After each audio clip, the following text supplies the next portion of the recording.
Check one. Audio is weird on my side, but I hope it's okay on your side. I'm getting kind of like a Kraftwerk kind of a digital sound every so often. I don't know if I hate it or I like it, but hit that like, let everybody know we're here. What's up, Steph Heads? Happy Hump Day. Come on. Excellent. I'm so glad I sound crisp. Thank you very much. Thank you very much.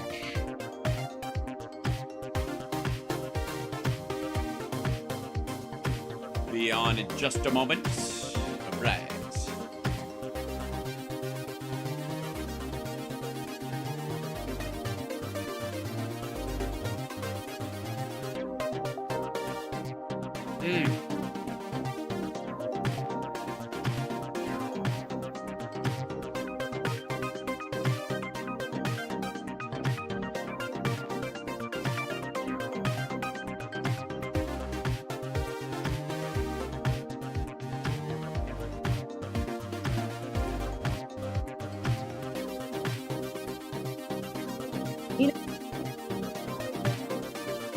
All right.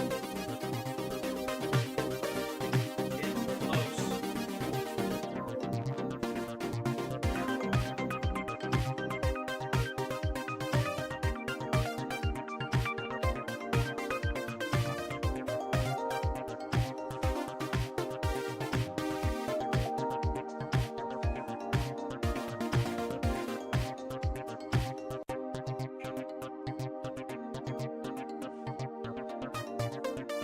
Let's get ready, ladies and gentlemen.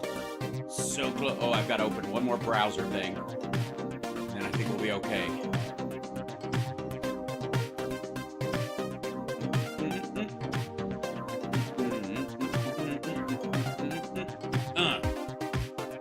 Come on now. Oh, I guess it did restore my pages. What in the Sam Hill is going on here?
Go. And we're up and running. Hi, everybody. Welcome to the show. Good to see you. Good morning, good day, good afternoon, good evening. Whenever you're watching this, it really doesn't matter. Just hit that like. Let people know we're here. Liking and subscribing is the key to awareness and also the branding kind of thing. Some people ask me in the, just while we're getting started on branding, before I bring the chat in, because I know you guys have a lot to kick in on this. It's a light court week for Donald Trump, apparently. A lot of pressure, very little time in the court, except freezing and whatever. Hit that like while you're at it. Let people know you're here and what you care about. A lot of people ask me what this means. This little symbol right here, the symbol that I made, that I crafted when I was in high school to explain to my acting teacher why I needed to do stand-up and music and act and write, and why all those things were important to me, when she was like, why don't you just focus on one thing and spend 80% of your life waiting by the phone? And I went, well, besides wanting to have command over my fucking existence as an artist and as a human being, these are things I am, not things I do. For example, I don't do stand up. I am a stand up. I don't act. I am an actor. I don't sing. I'm a singer. I don't play music. I'm a musician. Hopefully that makes sense to people, that these are, for me, defining characteristics as opposed to exaggerated hobbies or hobbies that I have turned into um, economic outlets, right? Hobbies I've turned into a job, right? That's not what they're about. It's about how I actually express myself and what I actually care about in terms of what I want to do. So they're not optional. For a lot of people, they're optional, quite frankly. There's a bunch of stand-ups out there who, once they got a sitcom, stopped doing stand-up because they really weren't interested in stand-up. It was just the path of least resistance to getting a sitcom. But they don't care about stand-up as the art form. They just saw it as an easy way to get there, right? That makes sense to people. There are a lot of people who maybe when they started wanted to be a star in terms of their musicianship, and once they realized they'd just be they could be a great session player, they went that route because it was more intriguing to them and artistically satisfying than trying to chase a hit, something like that. Ice-T's a great example of a modern renaissance man in that regard. So the other aspect of this is about your own characteristics as a human being and why it's important to me as a symbol of something I kind of resonate with, is that, and I've been thinking about this, and I'm curious about what you have to say about it, chat room and people outside and people who may be watching this later in clip form or something else. um, is that I increasingly believe that everyone is a centrist. Now hear me out. And the reason I believe this is because the center is not dictated by someone else's definition of the center, but indeed your definition of the center. Because even the most extreme person believes that the ideological universe centers on where they are. It starts where they are, and then the directions go left or right from where they are. And the extremes are defined by where they believe their root is, right? They even in talking about how far to the right or how far to the left they are, they believe on some element. Yeah, there's a relativism to it, Eric, um, in the chat room, but essentially that relativism creates an idea that wherever you are, you think that's where the Earth emanates from, where the ideology emanates from, where the basis of this, even if you feel imbalanced. um you believe everybody has that imbalance, or you're stuck in that imbalance and that is where you emanate from. But the point is, you believe in that's a great example. Monica, she's a nurse, she doesn't do nursing. That's exactly right, unless of course I suppose you have a baby. In which case you would be a nurse and you would be nursing at certain times, maybe not at the same time. I don't know what kind of hospital you work in. Maybe they're just really forward thinking.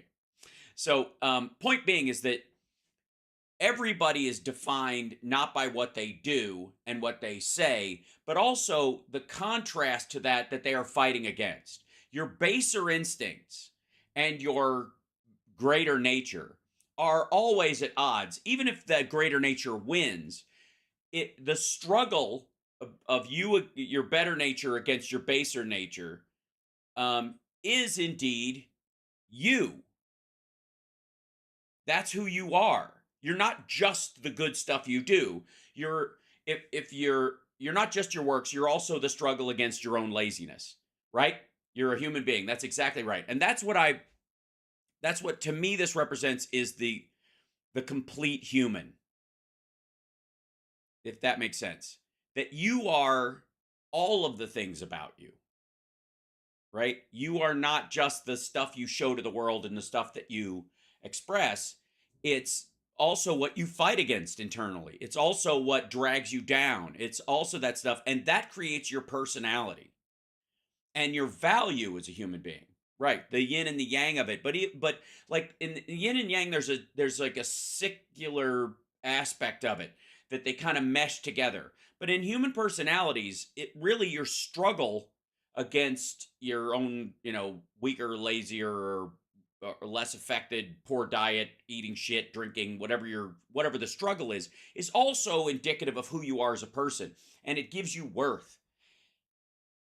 You're not just the light that's in you, and you're not and the darkness that's in you isn't just a direct contrast. You're actually the tug and pull. The humanity of you is the tug and pull between those two things, and the center of it is how well you're doing in that particular thing at any given time. Okay, so that's what that means, and some people were asking, and I hope that helps define it a little bit, right?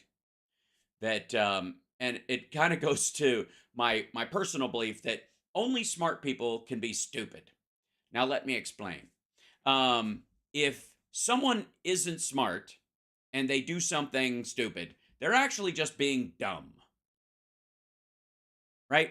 Dumb is not stupid. Stupid is knowing better and doing it anyways. Dumb is just dumb. Dumb means you don't know. Stupid means you know and you do it anyways. Therefore, you kind of have to be smart to do stupid shit. It's a just important distinction that I think is clear when we're dealing with some of the people that we talk about on the regular on here. And with that, I welcome the chat room to enter into the conversation and present this. Yes, only stupid can be stupid. Stupid. Actually, the point I'm trying to make is you have to have some level of understanding or intellect to do something stupid. You have to be aware that what you're doing is not going to work, is iffy, chancy, risky, stupid, a mistake possibly, but to even do it. If you don't know that about it, you're not being stupid, you're being dumb. You're just dumb. If you don't know about gravity, again, if you don't understand how gravity works and you walk off a cliff, that's dumb. If you know how that gravity exists and you know how it'll work and you walk off a cliff, that's stupid. Does that make sense? And so therefore your awareness of gravity means that you're smart on some level and you're being stupid. Okay? So dumb is in some instances, I suppose, can be classist or ableist as a idea when you're insulting someone, calling someone dumb, because that can be an accident of fate on their part.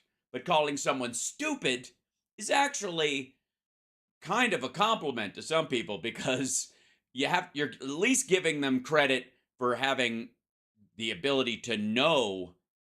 Ignorant and dumb are the same thing. Ignorant, by the way, I'll tell you what the difference is.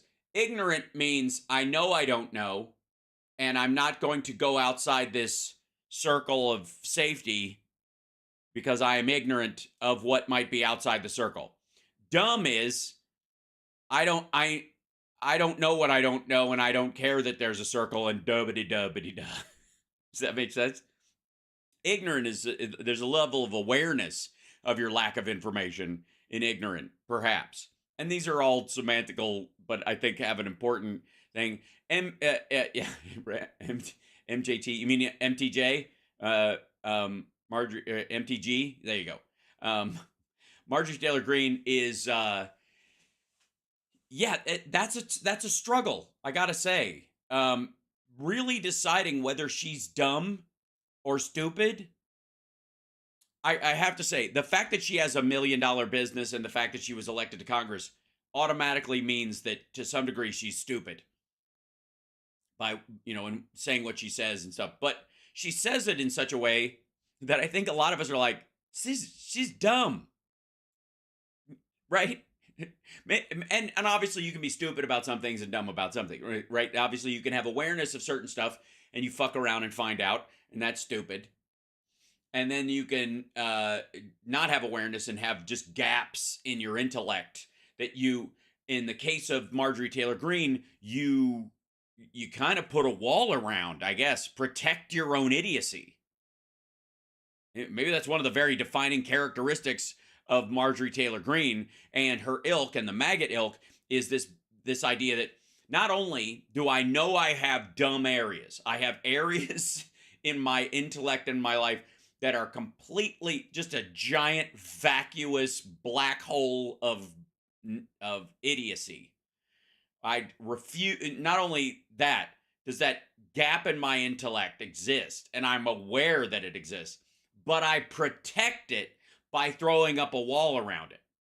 Is ignorance really bliss? No, it is not. Ask anybody who's walked off a cliff thinking birds can fly. Why can't I? I don't think so.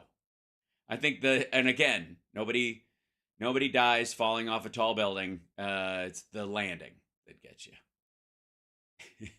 So, let's. I'll show you what I mean. So, Marge is just gonna. It's really easy once you get elected and come to Washington, D.C., to put it in cruise control and just go along with the status quo. By the way, this is a statement, a speech she made outside at the little like handy dandy, the little pylon thing that they use as a podium. It's like it looks like an old parking meter thing that somebody welded a desk onto, like a little platter on. And I've been to that spot. Everybody can come out, and it's like a permanent. At some point, I gotta say that thing should be a national monument to bullshit. Because of the number of people who've stood at it and just blathered. This is a monument to political blather. This permanent podium that's always out there. Now they put up pictures, if you'll see here, there are pictures of Hakeem Jeffries handing the gavel to Mike Johnson and them hugging.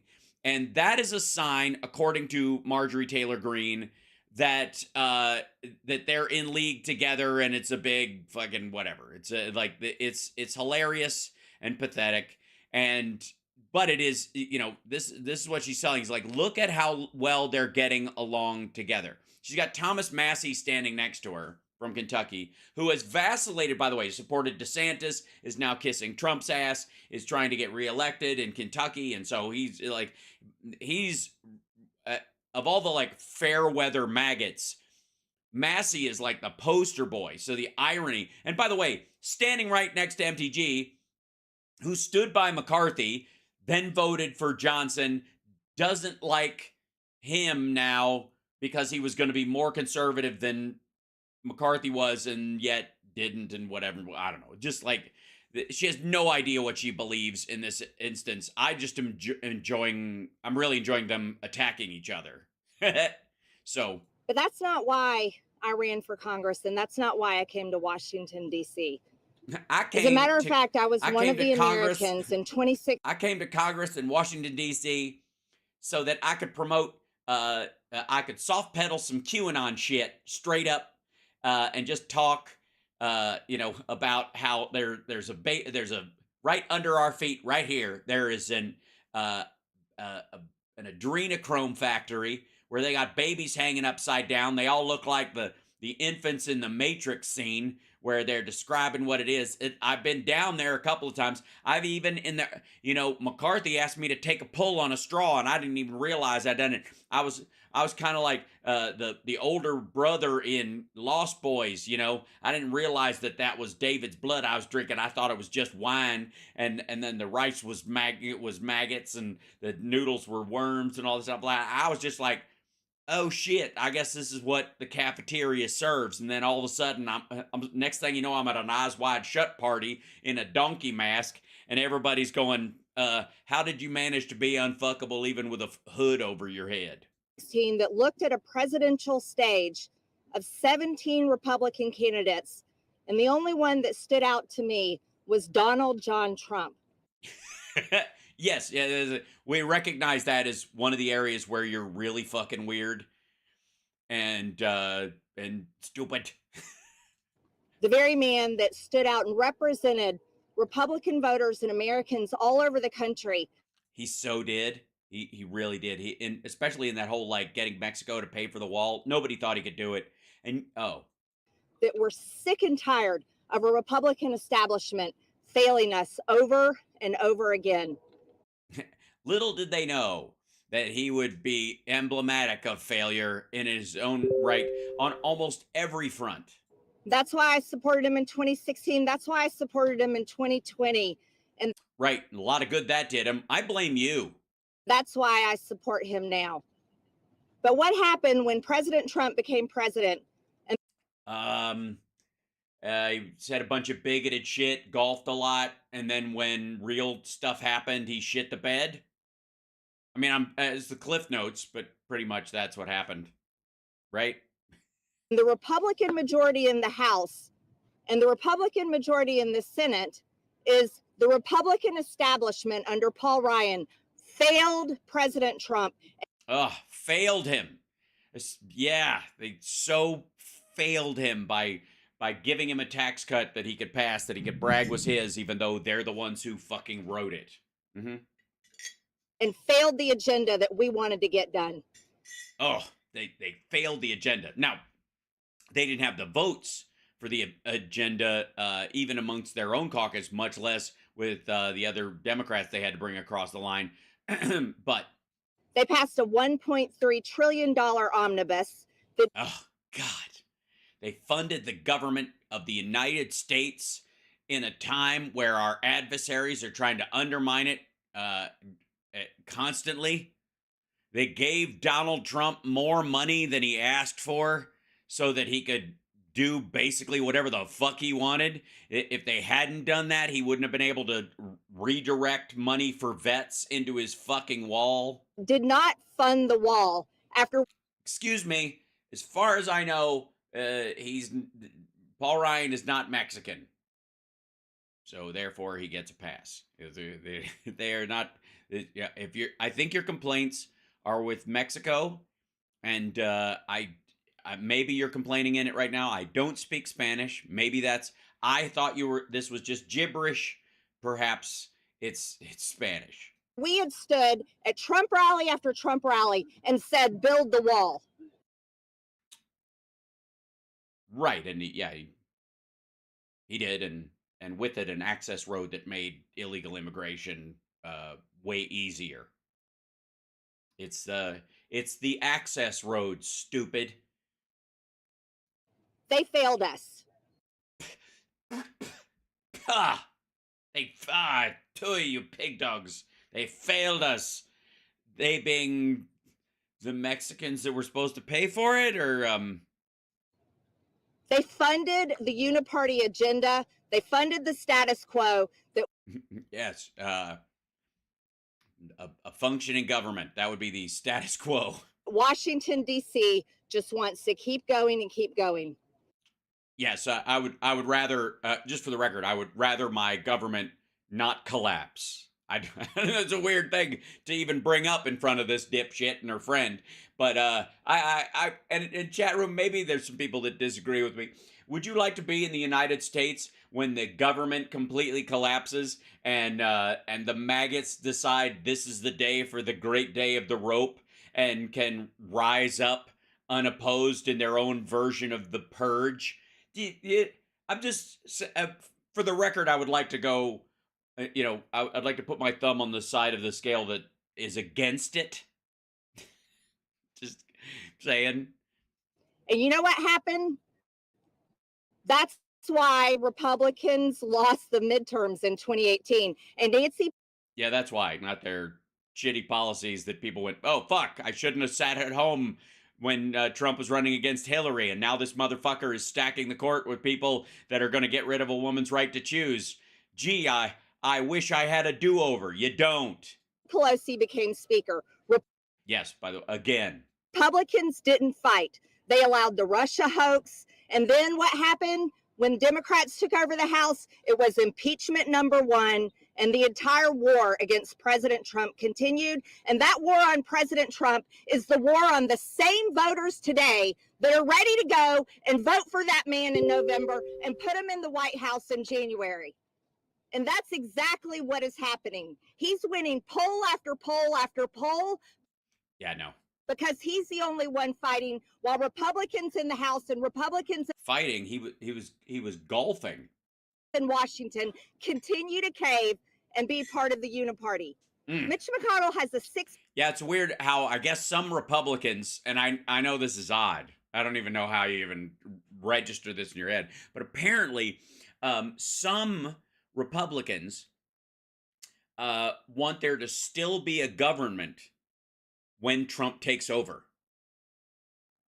It's weird. They want the government of the United States, like, were he to become president again, that it actually exists, right? Something for him to run if he indeed was president. You know, a functional military, a functional intelligence community, a functional SEC, shit like that. Weird.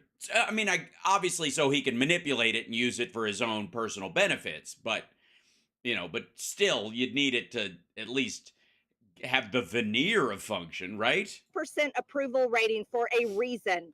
And that's because he's caved to the Democrats and continued the disgusting business model in Washington, D.C. Oh, it's disgusting. The disgusting business model that's made the United States the only successful economy post COVID. Mm-hmm.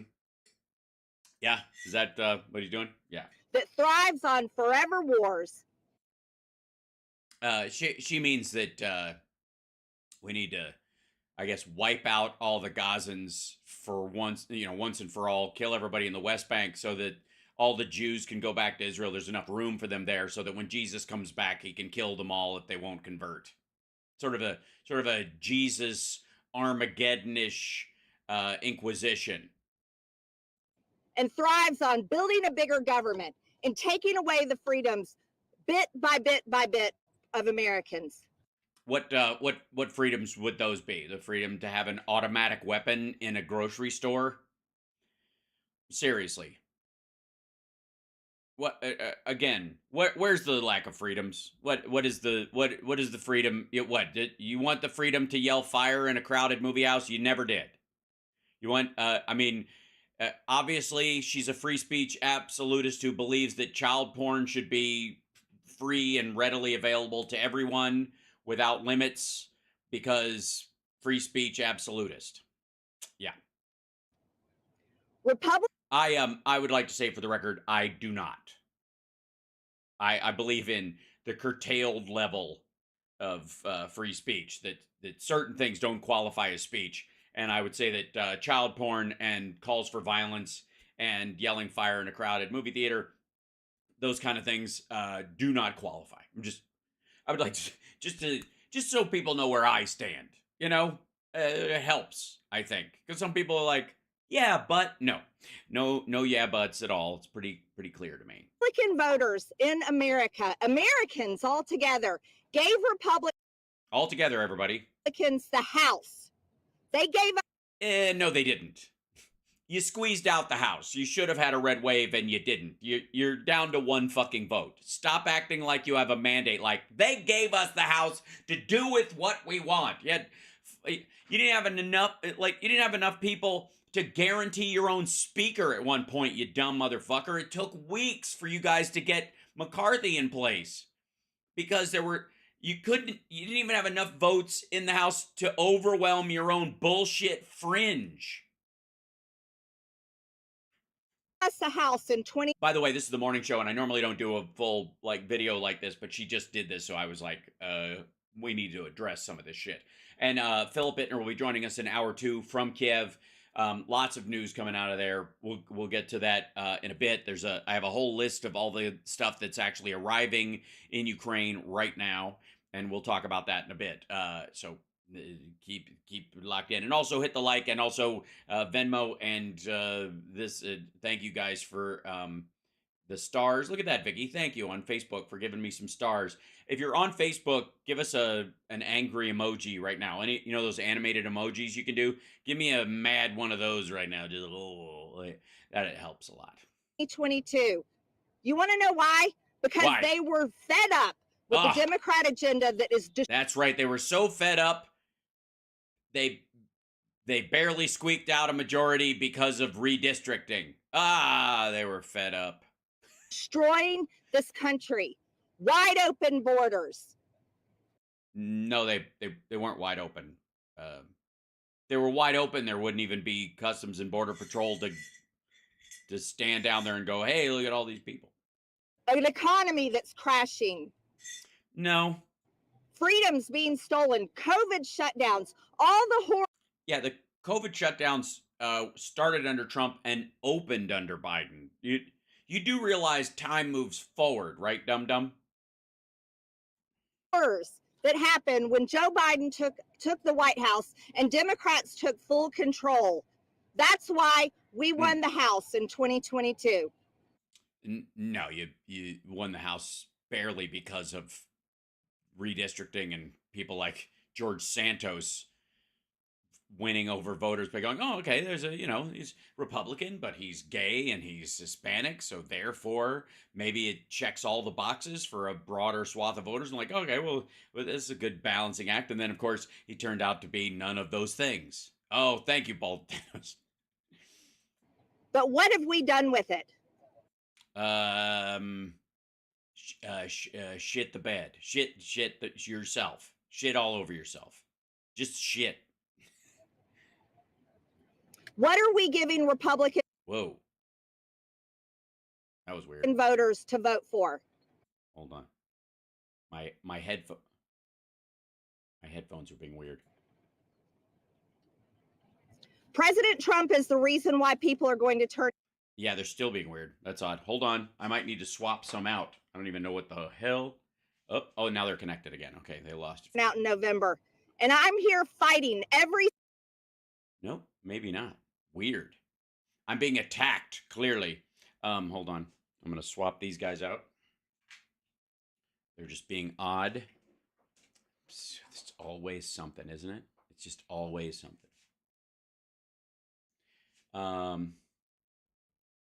Okay, thank you. And then we'll switch the other headphones. These guys. And wish me luck. Single day to push my party Nope. to be a Republican controlled majority that will fight and pass his agenda when he's in the White House in January. And right now, we are not that Republican majority. Yeah, you're barely a majority at all, dum-dum. There's who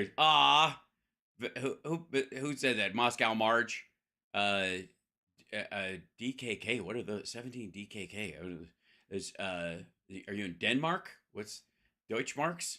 Am I suddenly Eddie Murphy's friend in Beverly Hills Cop? Thank you so much for that. We have a speaker, Mike Johnson, that we all. By the way, I elected him. I voted. Yeah, it's your fault. I blame you. I mean, I appreciate you doing an apology tour. It's very Obama. Voted for that man, so I have every right to be standing here.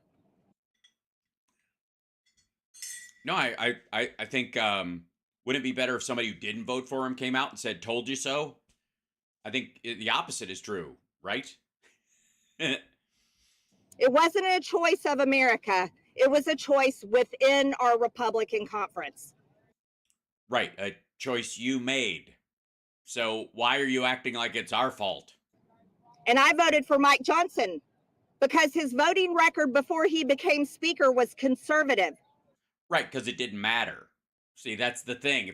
If your votes are just a bunch of bullshit, you can kind of vote however the fuck you want. I mean, if you're just show voting, new word, hashtag show vote. If you're just show voting, who cares? But once your vote actually matters, all of a sudden you start acting like a fucking adult and they hate you. He voted against funding Ukraine. He was solidly pro-life. He voted to secure the border. Yeah, well, for the record, until you guys wouldn't vote for the border bill, which would have secured the border already. He voted to fight against Democrats. What bill was that? The Mud Wrestling Act of 2024? What do you mean voted to fight against Democrats? The fuck are you talking about? No, he didn't. Sorry, you bag of wussies, but there is no. Again, the fighting language is just dumb. Anyways, I don't need a fighter. I need negotiators and debaters, and I need like motivators in Congress. I don't need fighters because just yelling about shit, which is what obviously the Cenk Uygur version of fighting is, just shouting someone down until they're like, fuck him, I'll just vote the way I'm gonna vote because I don't need to hear this shit anymore. Until that point, you're like, No, fighting is a useless metaphor. Against the witch hunt against President Trump. But once he became speaker, he has become a man that none of us recognize. Well, I mean, he looks the same. He still looks like a Eddie Haskell's dad from Leave It to Beaver. He passed 3 continuing resolutions. And Ugh, ugh. This asshole apparently, the geopolitical world we live in, wants the government to actually work. Oh, thank you. Yes, Slava Ukraine agreed. We will be on with Phil in a little over 20 minutes. then he finally passed a 2-part omnibus that fully funded Joe Biden's agenda and the Mm, Democrats. mm, mm, mm. And by the way, a bunch of Republican district needs specifically because they help the actual voters. Yeah. The major, I guess, couldn't make it. So Agenda funded the Department of Justice that is wants to put President Trump in jail for the rest of his life, which is a death sentence. yeah, but do you really call that living anyways? Mike Johnson fully funded the FBI, which raided Mar-a-Lago. No, they didn't. They did not. They executed a lawfully obtained search warrant on Mar-a-Lago. There was no raid. They did not come in. For me, for it to be a raid, someone has to yell "Go, go, go, go, go." They have to have red dots coming out of their guns, and someone has to come in through a skylight on a black rope. These aren't my rules. They're just the ones I live by.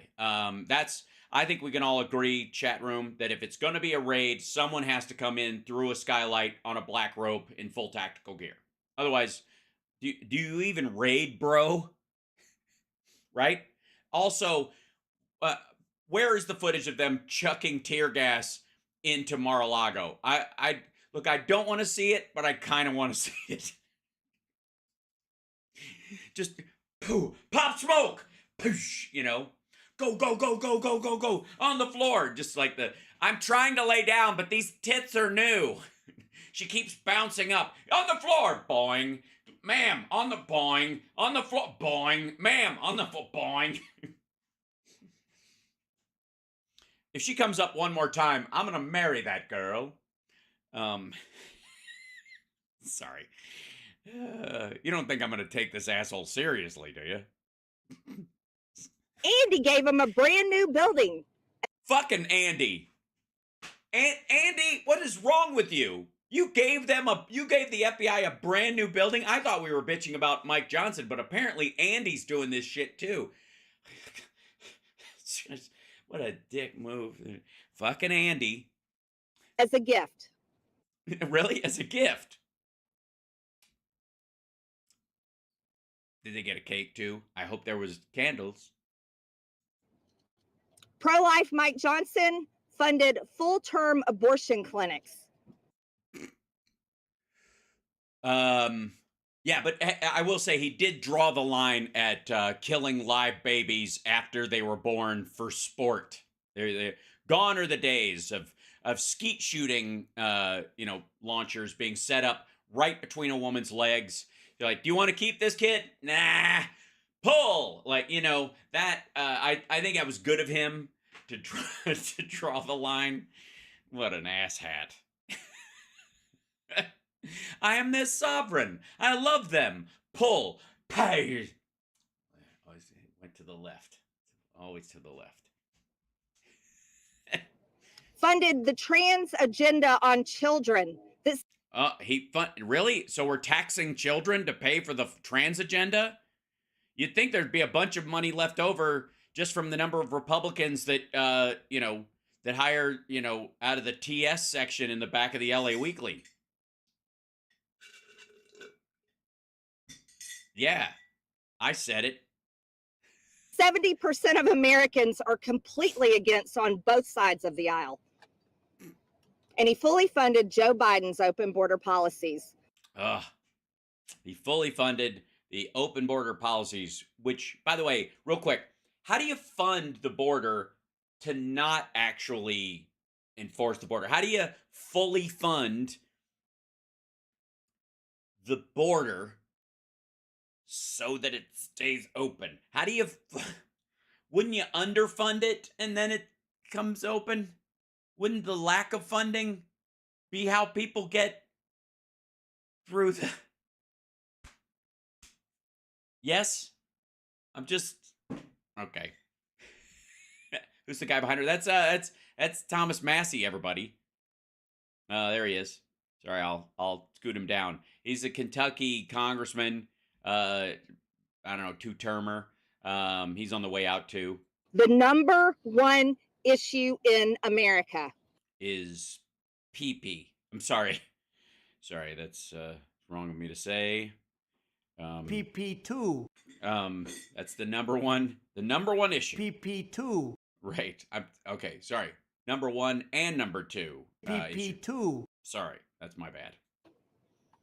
So I entered a motion to vacate, but I didn't call it for a vote. Because it was really just bullshit, Washington blather. I was controlled. I was responsible. You were show voting. I was being conscious and caring about my conference and our majority. Well, then why would you call for it and not call for, why would you put it up and not call for it? Why wouldn't you just say, I'm going to do this on this date if he doesn't shape up, and not actually put it in there so it would all just happen at once? Just put it forward and then vote. Oh, I'm sorry. Here, this is bullshit. I'm sorry. I was confused for a second. It was a warning. I see. It was a warning. You couldn't just warn him? I guess. Stop serving the Democrats and support our Republican conference and support our agenda. Well, yeah, the problem is that the conference's agenda is not the Freedom Caucus's agenda, and also you got kicked out of the Freedom Caucus. So who exactly do you speak for? Former McCarthy voter? And he didn't do it. Ah, terrible. And we all went home.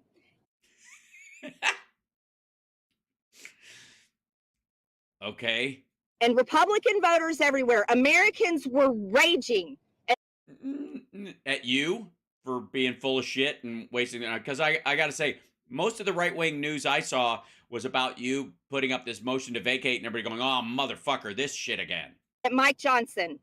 And he, yeah, they were yelling at me. They were so mad at Mike Johnson. They were calling me ineffective and full of shit because he's so ineffective and full of shit. They were like telling me that. And I was like, I'll tell him. And they're like, we mean you, dumbass. And I'm like, that's what I'll tell them. They mean you, dumbass. And like, no, stupid.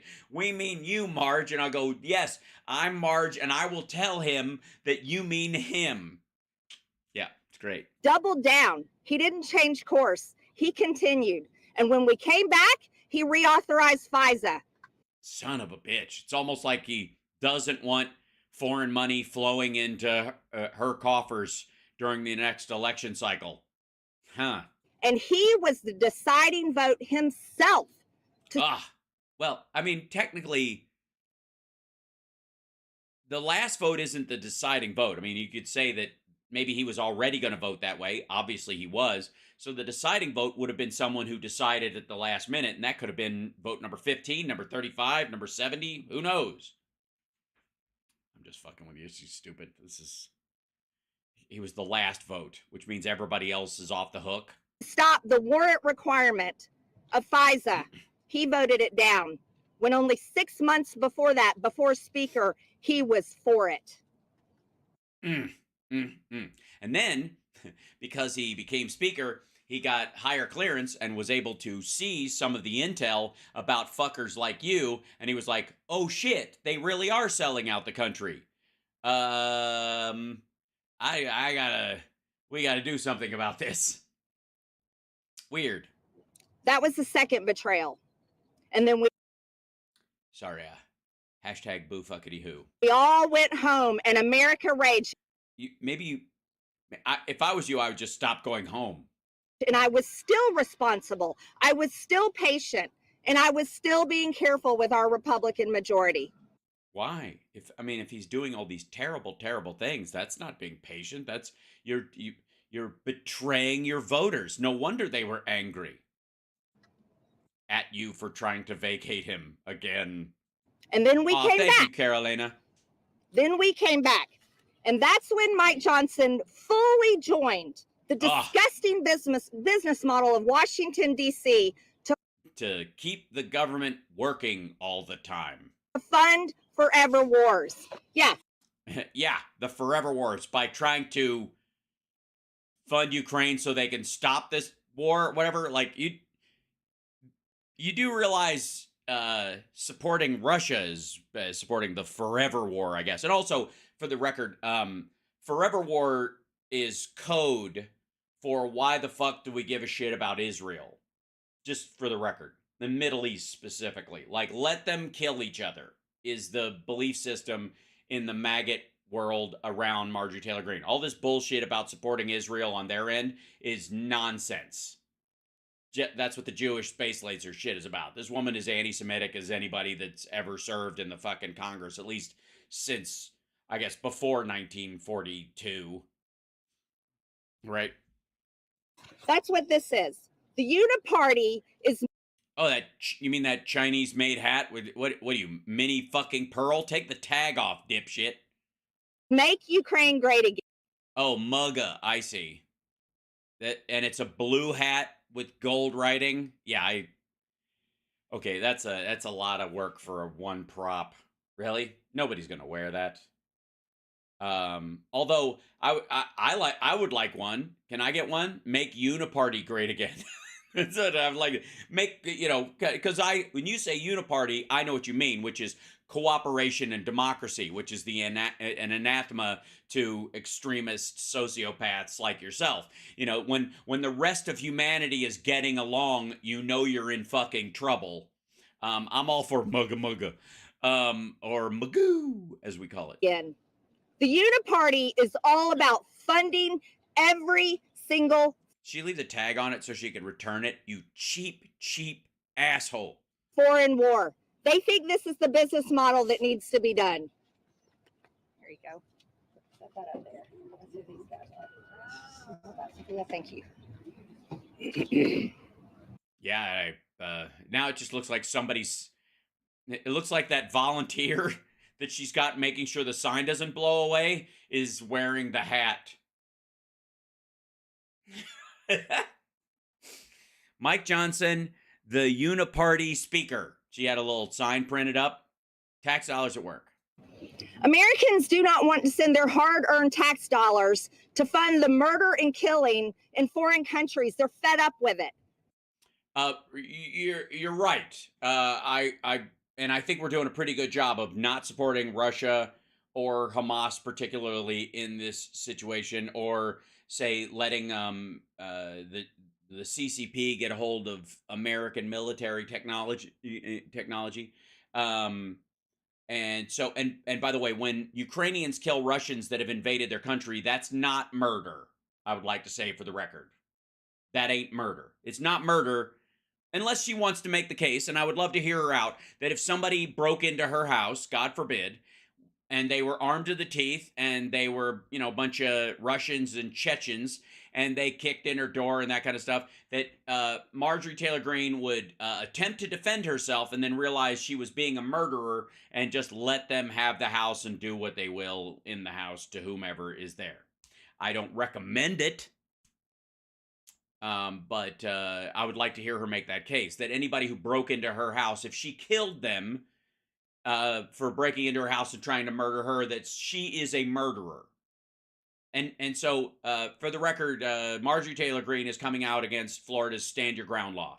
She believes it's murder, and we got to stop funding Florida because of their Stand Your Ground murder law, apparently. I'm just trying to keep her consistent.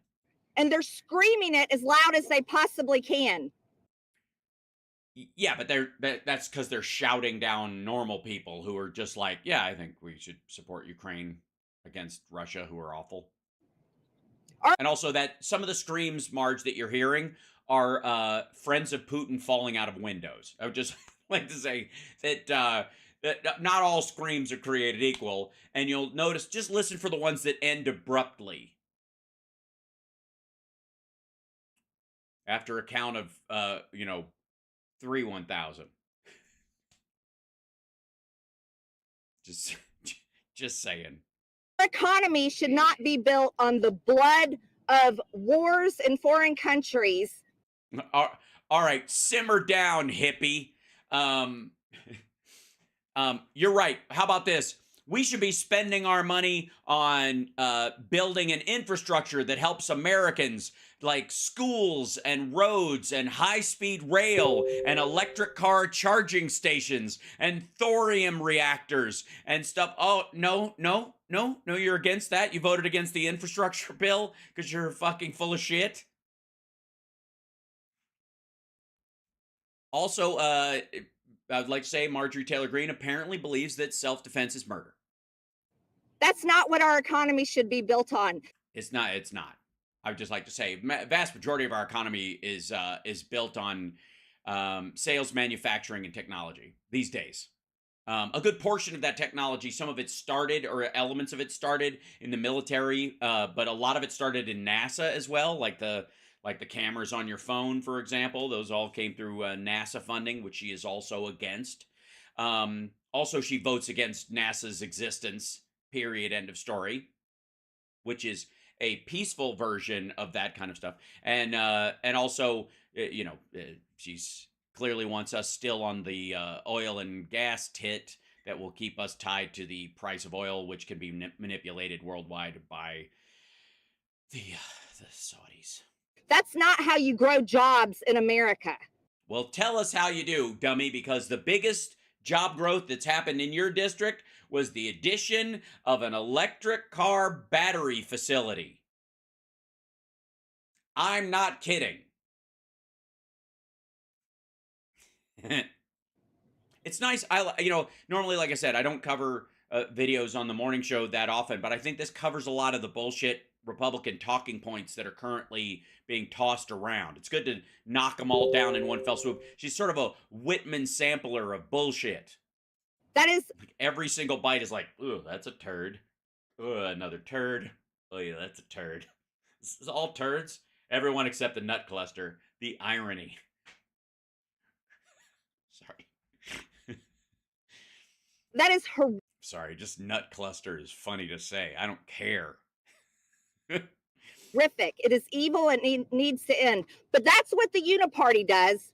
That's right. The Uniparty just wants war, especially Democrats. Because if anybody has been trying to get us into more wars and longer, it's really it's Joe Biden who got us out of Afghanistan. It's Joe Biden who has guaranteed we have no troops on the ground in Israel or Ukraine or Gaza, and that the only situation where we've actually lost soldiers were when they were attacked in their sleep in Iraq, or when they fell off a boat trying to stop Somali pirates who were shipping guns to the Houthis from Iran, which are honorable situations in both cases. And she doesn't give a rat fuck about any of those folks. Let's be abundantly clear. She's not bitching about we've lost 5 soldiers, in the last, or 7 soldiers in the last, 10 months in war zones. She doesn't give a shit about that. You'll notice it's about the money being spent. It's not about the lives. I mean, again, blood and treasure's more important to Marge. And that's what they. Now, I got to say, I don't know what the fuck she wants to spend it on instead. I think she just wants to give it back to the rich people in her district. Stop taking their money and giving it to other people that you might help, because fuck them. That's seems to be the thing. Just give me my money back. By the way, also had her PPP loan forgiven. I'm just saying. I'm sorry, her PP2 loan forgiven. Continue. Mike Johnson fully embraced it, and he funded $61 more billion to Ukraine. Ugh. Terrible, horrible. Well, not terrible, not horrible, not even bad. Not, I mean, long overdue. I think really. Funded a war in Israel while he funded Hamas in Gaza. Funded a war in Israel. Funded a war in Israel while funding Hamas. And by the way, funding Hamas to her is giving food and medical supplies to Palestinians. That's her saying funding Hamas, because the idea is that if they don't have to spend money on food and medicine for their people, they will spend it on arms or whatever. But there's no arms coming in and out of there. They're just running the stuff that they have currently. No new arms are making their way into Gaza right now for Hamas. So they're basically it's a game to see how big their stockpiles are essentially at this point. But also in Israel, war in Israel. Donald Trump, the great peacemaker who created the Abraham Accords, who made three countries that weren't fighting Israel be okay with Israel enough to do business, so that he could build, I guess, apartment buildings in both places. The great peacemaker, Joe Biden, gets us out of Afghanistan and funds the Iron Dome, and suddenly that's him funding a war in Israel. How do you support Israel when you're funding Hamas? Well, you don't. You supply food and medical aid to Palestinians so that they don't side with Hamas because it's their only option. That's the theory, anyways. And gave more money away while our border stays open. Our border, for the record, our border is not open. If you're watching this in another country and it's being translated by AI into, I don't know, Portuguese, I don't know. It's not open. Don't make the journey. It's not open. You're going to get kicked out. And today, 300 Americans will die from fentanyl. Tomorrow, 300 Americans will die from fentanyl. And the next day, 300 more Americans will die from fentanyl poisoning because there's a war on America led by the cartel. Yeah, but in that, I guess in that argument, the cartels are declaring war on the American drug consumer so that they can kill their own biggest customers? What? Cartels in Mexico, and nobody in Washington, D.C. gives a damn and has enough courage to face it.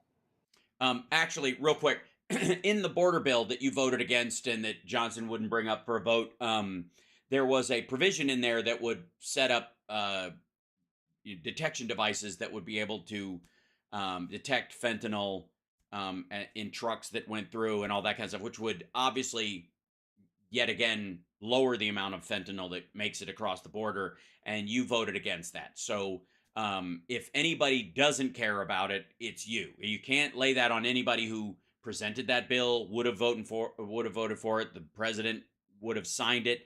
The Senate would have passed it. You voted against it.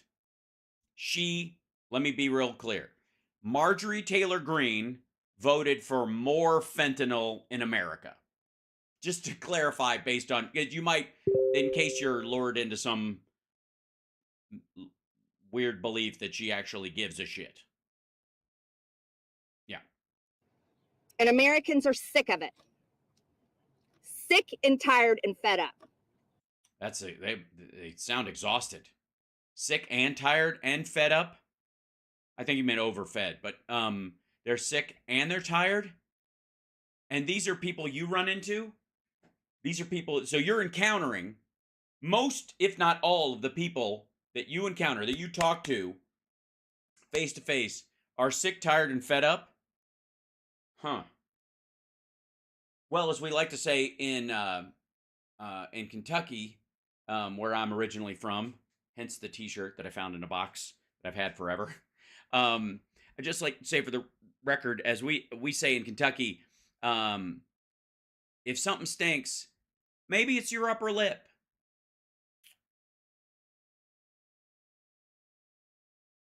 Maybe everybody you encounter is sick and tired and fed up because they are talking to you. And you want to know something? Boy, do I. Nobody wants to rock the boat in Washington, D.C. Oh,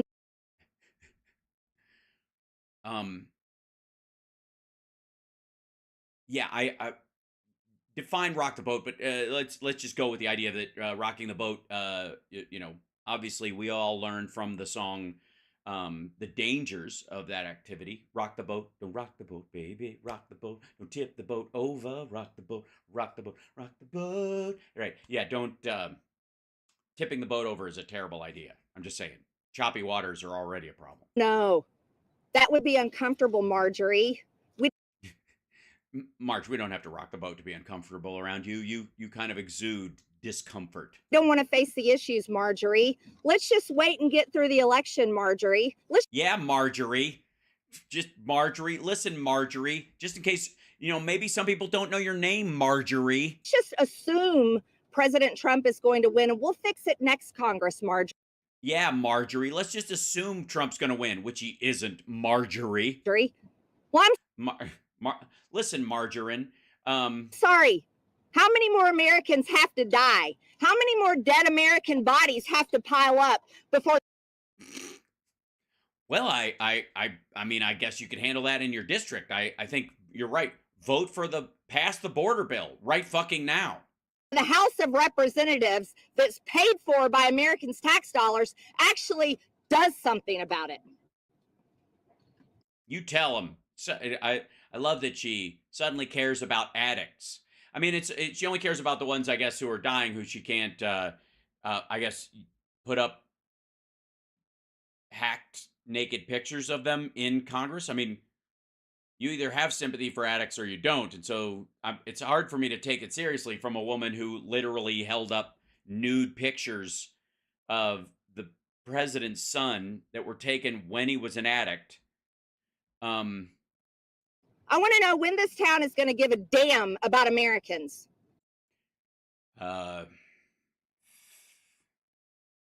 May 8th. I'm going to go with, tell you what, I'm going to go with July 9th. That's about when Matt Gaetz's ethics stuff will come to a head and he'll have to either step down or he'll be expelled or his own district will start moving him out. I think that's about when. And then when you lose the majority and a bunch of, Republicans vote for Hakeem Jeffries just because they hate your guts to be speaker, and then they bring the border bill to the floor, and then it passes overwhelmingly. Right about then, I would say. And that's what this is really about. It so is. Well, there's one thing I know. How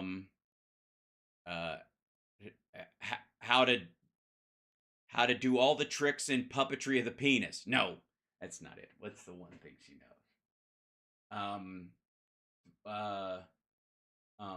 The true meaning of the phrase gorilla stank. No, that wouldn't be the one thing. What's the one thing she knows? How to cuck your husband at your own gym so heavily that your new boyfriend makes you work out in the garage. No, I give up. What is it? There's one thing I know. Oh, there's Phil. Hold on, he's in the background. I see him. I don't hear you, Phil. So let's see. Am I getting you? Let's see if he's in there. Oh, that's why. Hold on one second. Let me grab this and I'll bring him in just 1 minute. By the way, you're everybody in the chat room, you're welcome for Gorilla Stank because that's gonna. Yeah. If we get President Trump back in the White House in January of 2025, and we are lucky it's a big fucking if enough to earn the trust again from voters in America to have a Republican majority in this House of Representatives, that we have a job to do. And it's not the kind of job you're used to seeing from Lauren Boebert, just for the record. Okay, I got you, Phil. I'll bring you in just 1 second. We're all good. Let's see. Just let it go.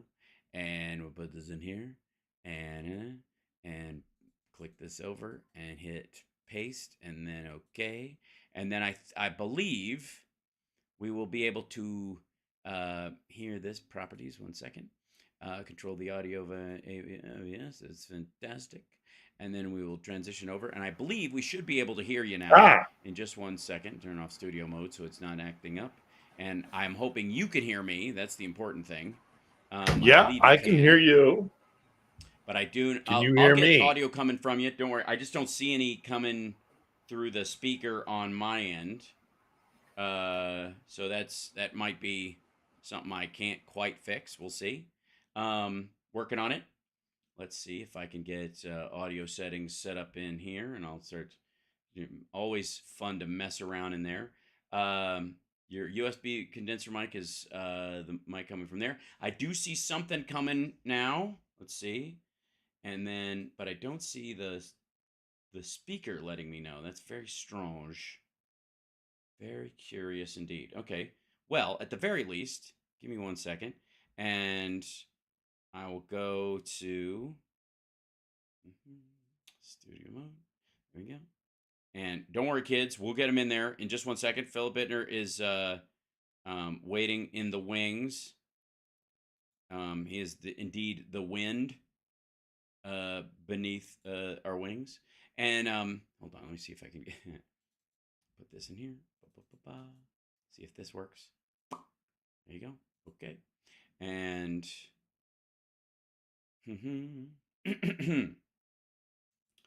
properties. There we go. Audio controlled via OBS. Okay. And then we'll go down here to make sure it's available, and I'll look at the link. There we go. Source is this guy. Monitor on. Monitor and output. Yeah, output. There we go. Close. And then hopefully we can see in just 1 second. Let's go to there we go. I'm gonna try and bring in here. There. They hear you now. Now the question is, do I? 1 second. You should be able to hear that in there. It's on my end, but they definitely can hear you. So give me 1 second. I'll fix this. There's the properties. Okay, and then I will. Everybody can hear you though on the chat room. I'm pretty sure they can hear you. So say hi to them while I work out that so that I can hear you. There we go. That's what it is. Monitoring. There you go. Now I hear you. All's well. Ah, there it is. There it is. Yeah. Hello, See, I sir. could fix anything. I could fix anything Good with my evening. eyes. Good evening. Hello. Good to see you, sir. You look Good well. morning your time. Good evening mine. That's right.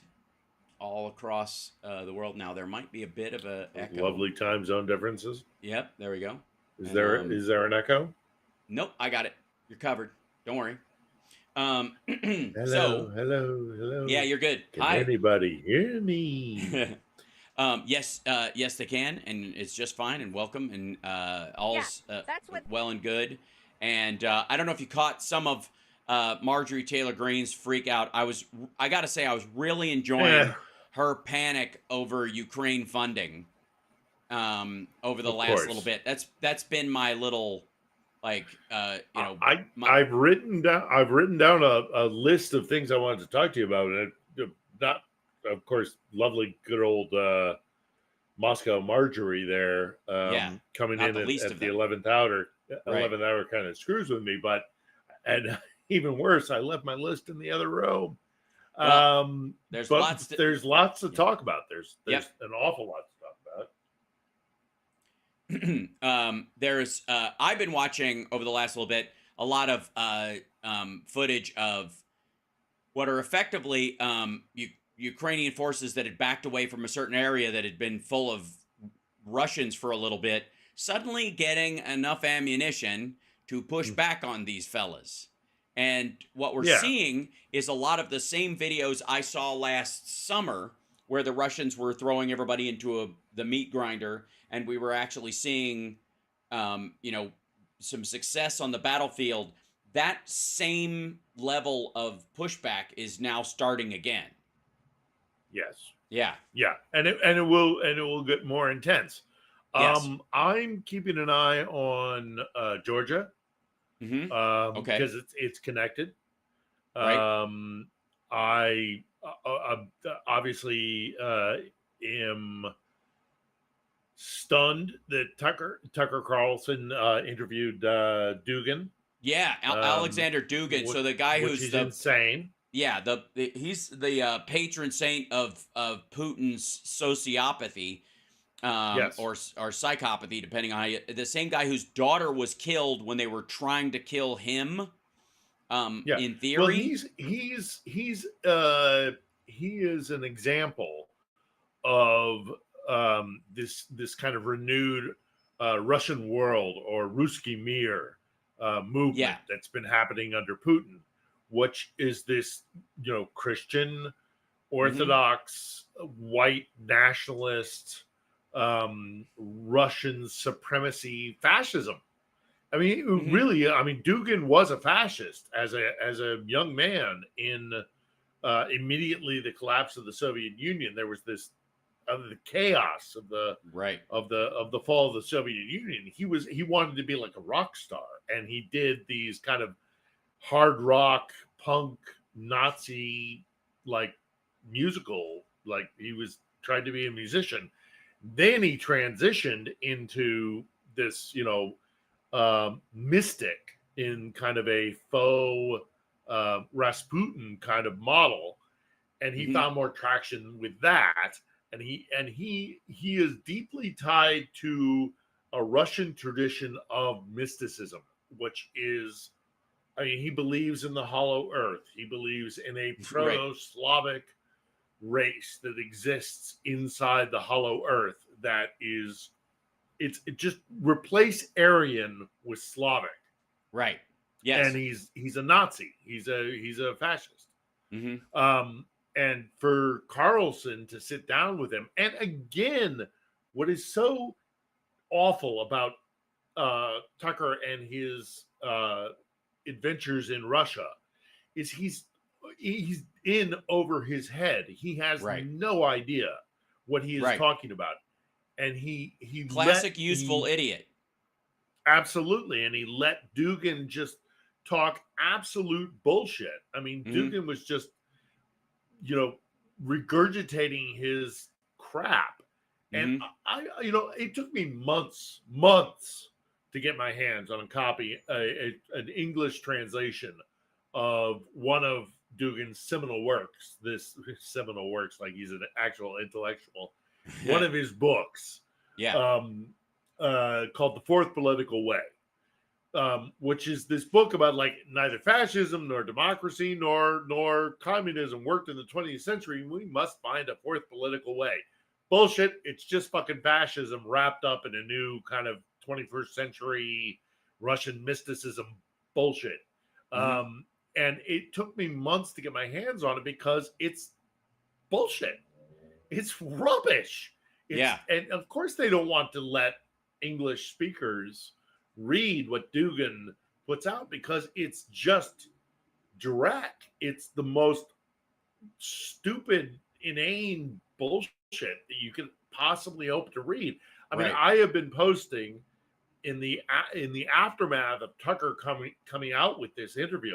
I have been posting, and I knew this was gonna. I didn't know it was gonna be Tucker, but I knew that Dugan would rear his ugly head. And so I kept a tweet from back in February of this year of Dugan tweeting out that like human rights are this, and we've discussed this. Human rights are a creation by liberals and Masons, and it's this. Yeah. And you read it and you're like, okay, all right, I understand your position. Your position is that human beings do not have human rights. They are not born with rights. That unless you conquer and take dominion over others, that is the only way for you to obtain rights. You are not born with rights. You are granted rights by a state, by a Right. czar, by a king. You are not the concept of inalienable rights, which you are born with by grace of the fact that you are not a chicken or a pig or a horse. That because of that, the state should treat you differently than chattel. And Dugan openly says that's bullshit. Mm-hmm. That's this concept is a lie. It was created by, of course, he leans back on the whole Anglo-American train, this kind of like well, what he says, Masons and liberals. Right. It's it is the alternative that Russia is offering the world. This is why the conflict in Ukraine is so important. It's not just geopolitics. There is an ideological difference. I As an have said for identity many, issue many, with them. Yeah. it is, and it is also how do we address the relationship between the state and the individual. And I contend that as fucked up as our system is, it is better than the alternative that Dugin and the Ruski Mir are presenting. And that is basically And that Tucker Carlson is helping to sell. And that Tucker is, and also, which is part of the MAGA movement. Right. It's not a coincidence. This whole thing is connected with this idea of, well, do we even try to be better than just the law of the jungle? Or do we succumb to basically all of the power structures of the state are only simply used to, advance the interests of the state or the elite or the power brokers, the corporations, whatever it is. You don't have a right as an individual. You do not have a right as a person. You are part of a larger machinery that will gobble you up, chew you up, spit you out, that kind of thing. And I hear it all the time from I've heard you speak about it, the progressives who kind of also kind of acquiesce to this, like, it's all bullshit, man, and fuck it. Right. And that is exactly what both the Russians and their Ruski Mir and their all that kind of like Dugin mentality, and the progressives who are just directly, it is very difficult when your ethics and your morals are diametrically opposed to the people you're trying to convince. You cannot actually get them convinced. As much as the progressives have their problems, you're not going to get them into the camp of Putin's an authoritarian leader who will kill all the right people and buy into that 100%. You will definitely have, the fellow travelers like Tucker Carlson, like Jimmy Dore and others, some of the peripherals over at TYT and those things who will kind of run alongside the car by pushing back on Ukraine, or the Marjorie Taylor Greens for that matter. But you won't. Maybe with her you could, but on the far left idea, you cannot talk these people into abject genocide directly. It would expose them as being bullshit artists, and they know it. So either they're going to pretend to hide behind this veneer of caring about humanity, or they're actually going to be confronted by the fact that Putin and his ilk want to wipe out everybody who isn't Russian from a particular strain eventually, and that's the issue, right?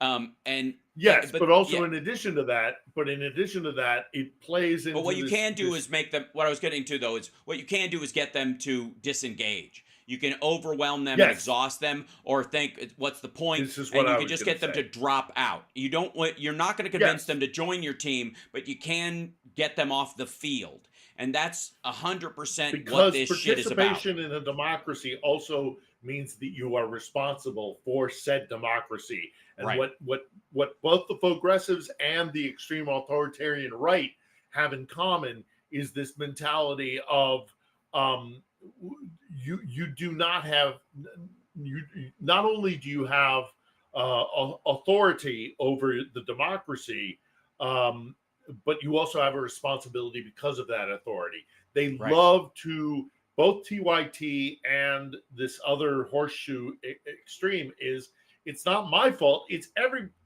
other people are. It's not. It doesn't work because of other people.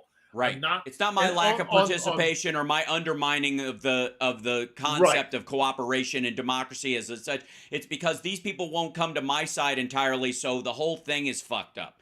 And therefore, instead, and why should it be on me? I'm too exhausted, and it's not my job to convince you to act differently, which is exactly, by the way, what politics ultimately is about, is convincing people who aren't necessarily on your team that there's a good reason to join it, because we might agree on the problem but not on the solution, and you can argue what you're doing is trying to teach people that your solution is more effective than theirs, or ignoring the problem entirely.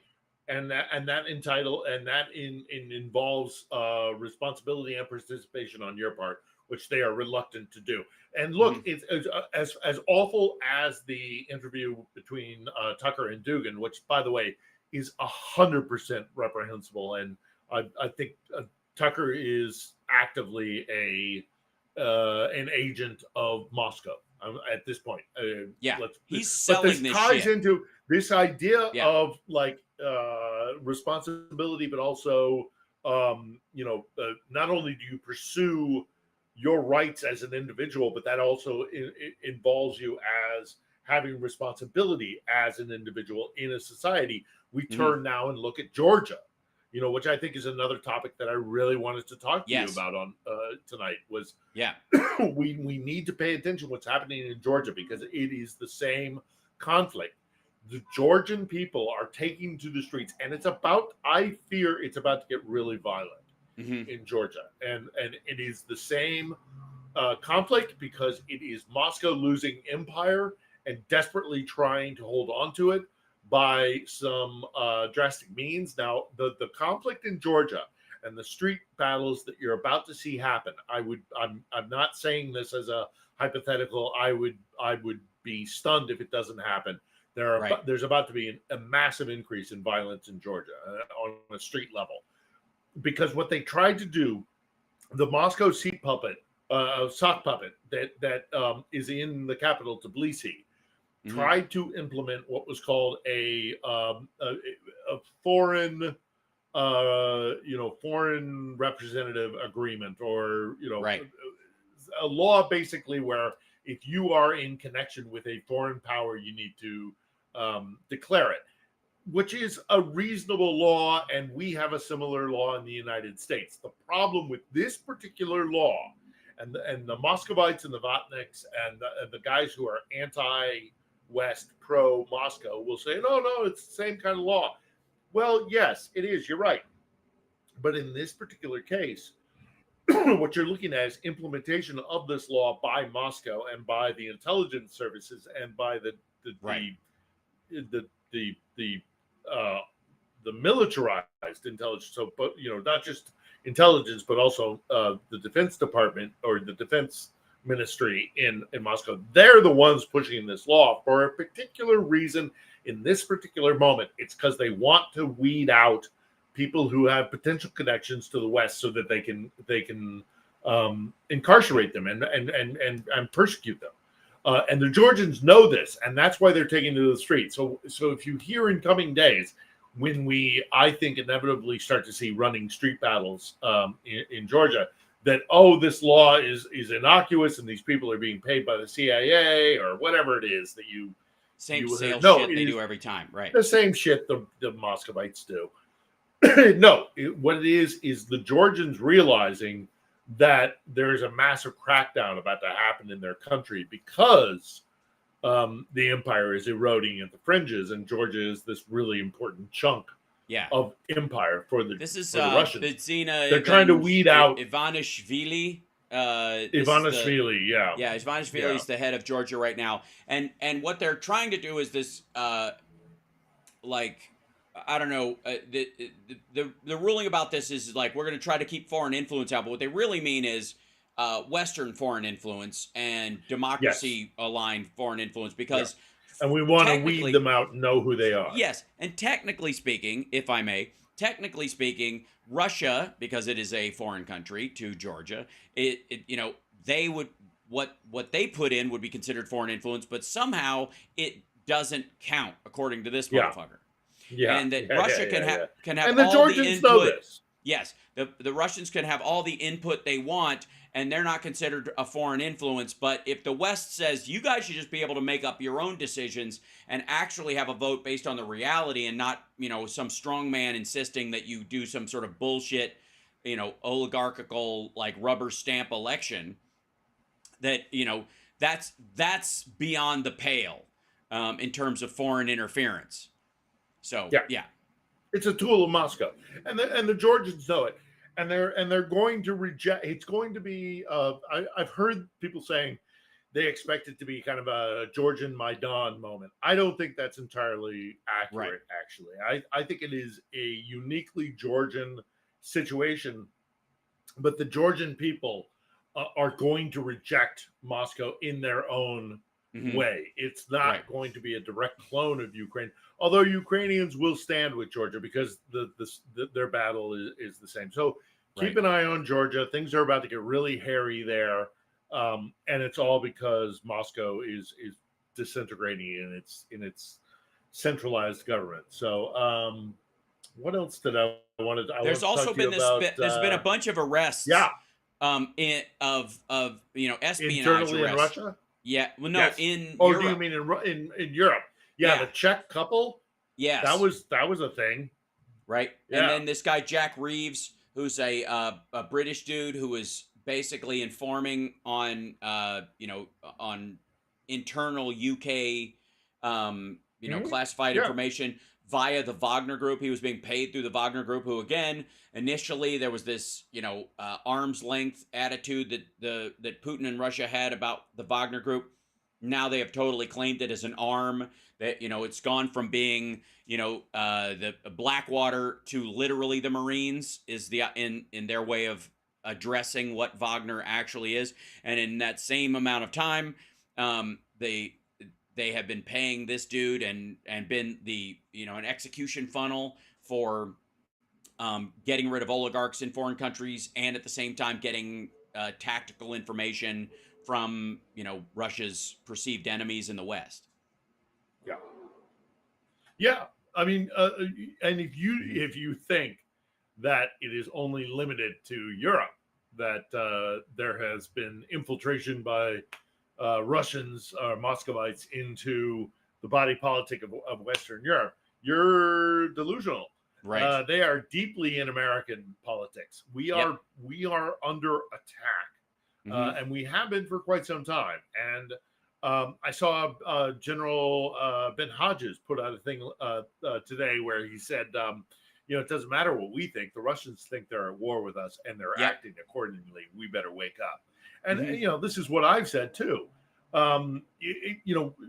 We have a thing in America in particular of this kind of like we set the narrative. We set what we do, people react to. Well, it's not just that, especially when it comes to a country like Russia. That they also have agency, and they are attacking us. Right now, what is happening in all the domestic conflict that is happening in the United States, if you don't think that there are Russian military opportunists and guys that work for Russian intelligence who are contributing to the kind of I don't want to call it dysfunction. It is. Well, it's not democracy in dysfunction. action.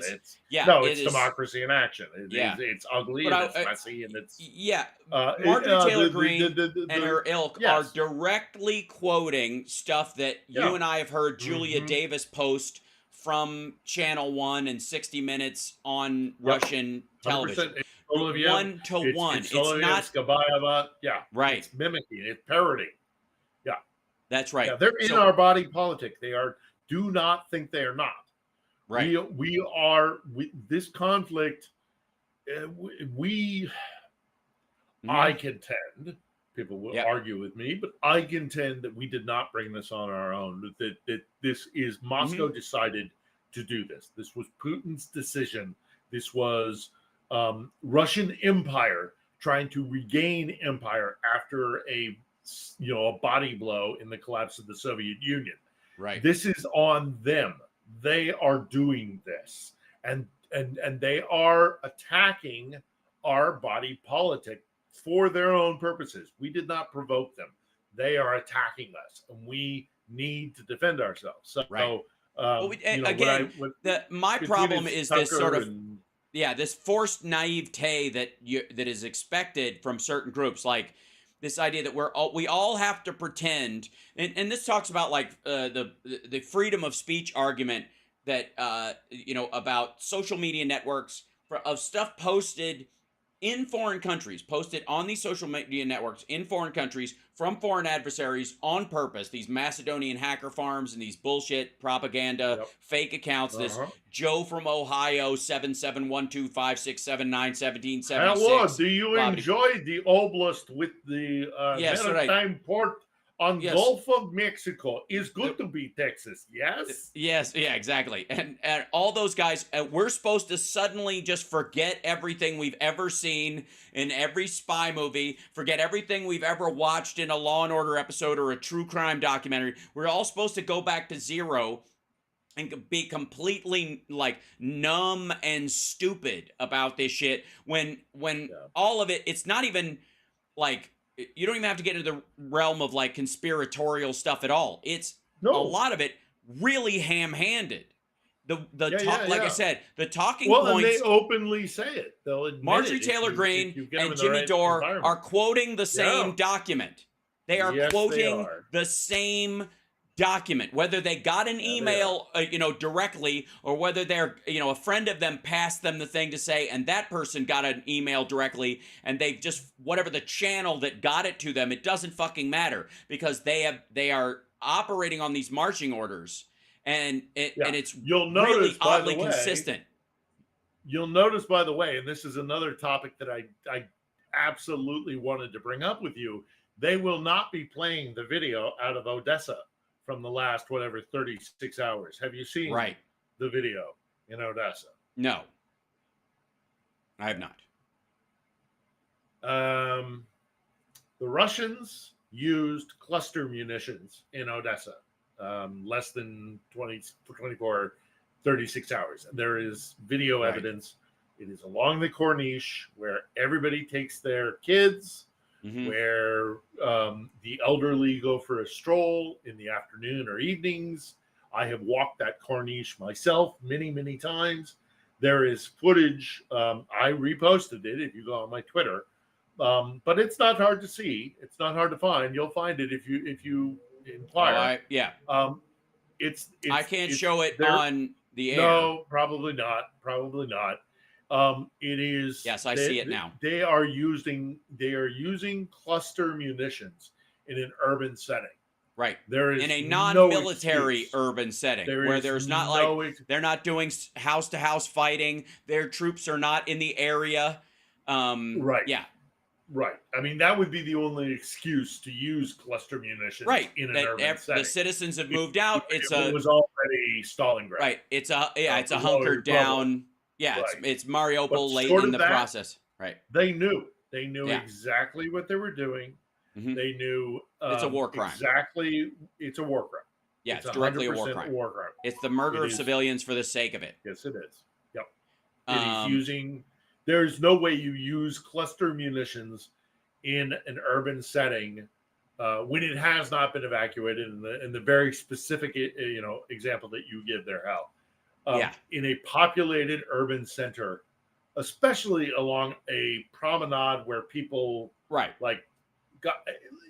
it's, and then I see Elon Musk just in the last 4 or 5 hours putting out a tweet about how the only question left is, does Russia regain Odessa or not?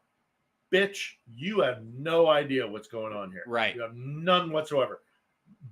Russia will never take Odessa. Odessa, they'll have to destroy Odessa to take it.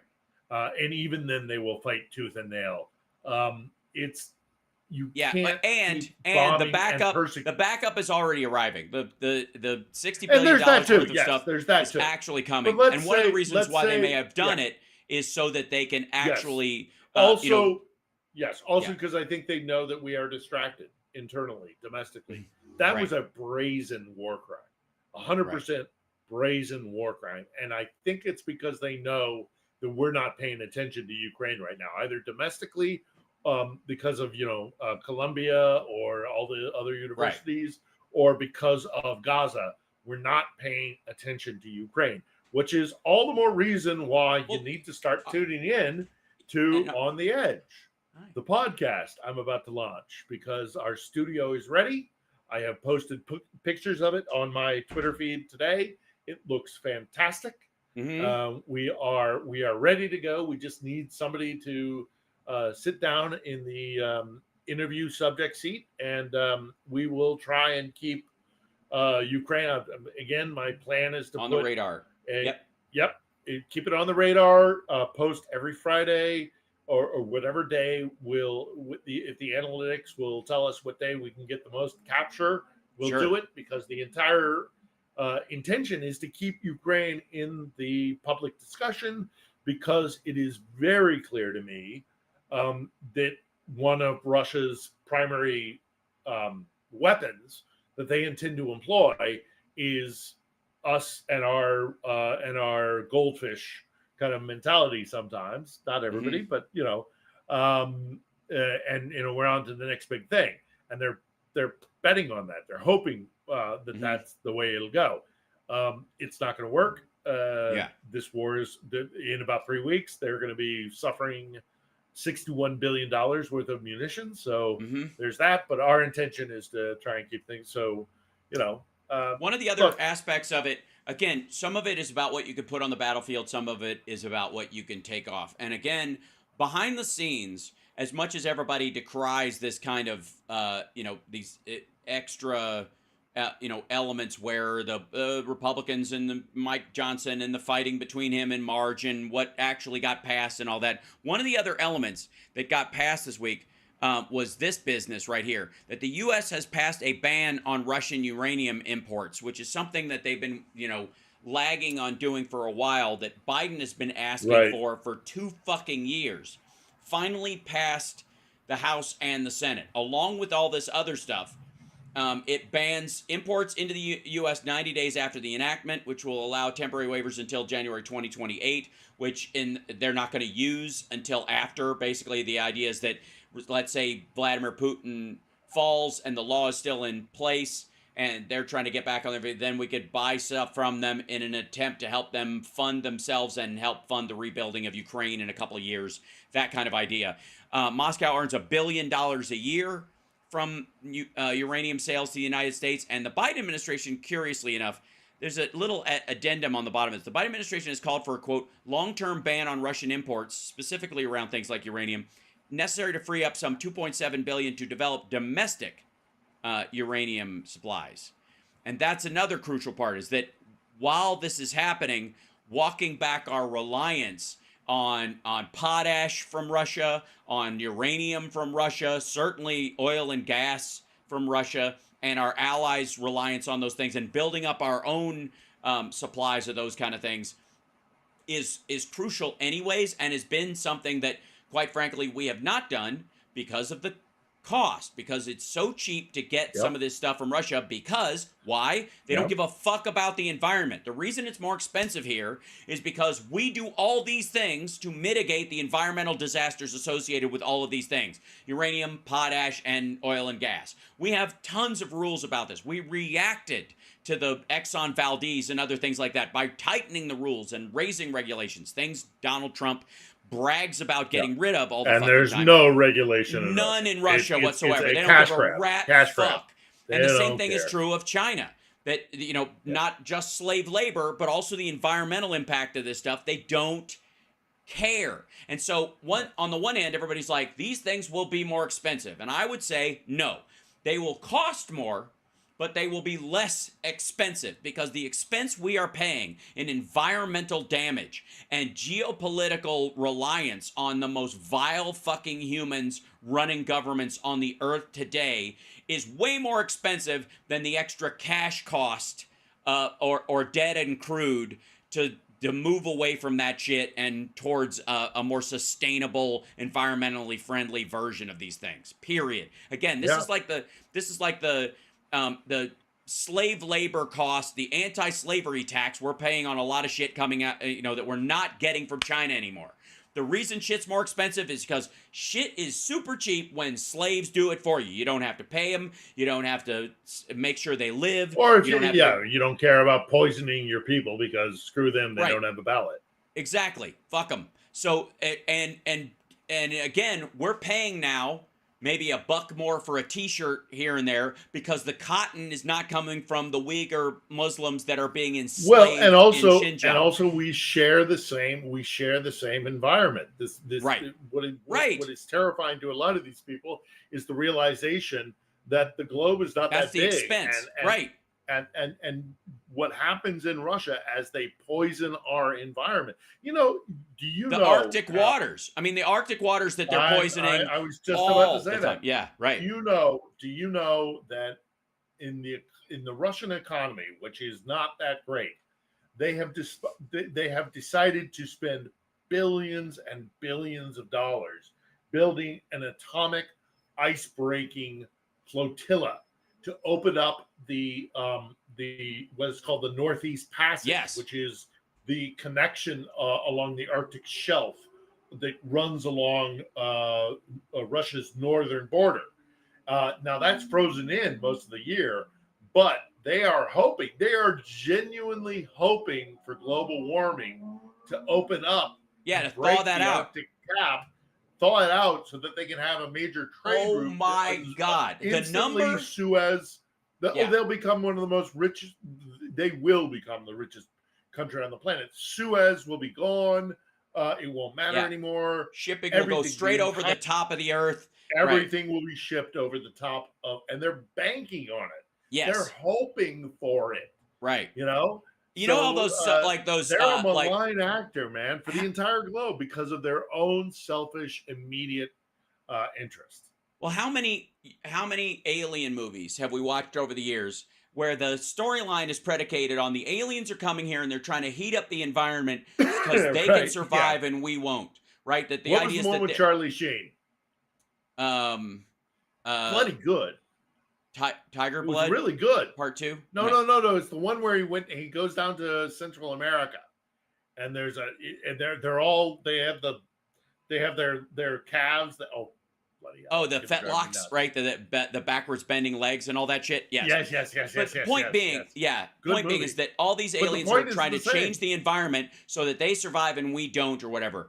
I got news for you. It's all those movies are allegories about the fucking Russians. They're all allegories about the fucking Russians. And the Russians, when they make a movie like that, their movies that using the same theme are allegories about the fucking Chinese who are going to do the same thing to them. Because I got news for you. When you're talking about the Russians wanting to punch a hole across the top of the fucking earth and using global warming and driving up the temperatures because they don't give a rat's ass, you don't think the Chinese aren't going to want that big chunk of land back between Siberia and Russia proper? You don't think they're going to want that to be their land again? Why the fuck do you think they're renaming that? What do you think the plan is? Just grab that permafrost shitty ground? Roots. Okay, so in order for this Northeast Passage plan to work, you actually have to have waterways that run past, like, Hong Kong, and you have to go north from China and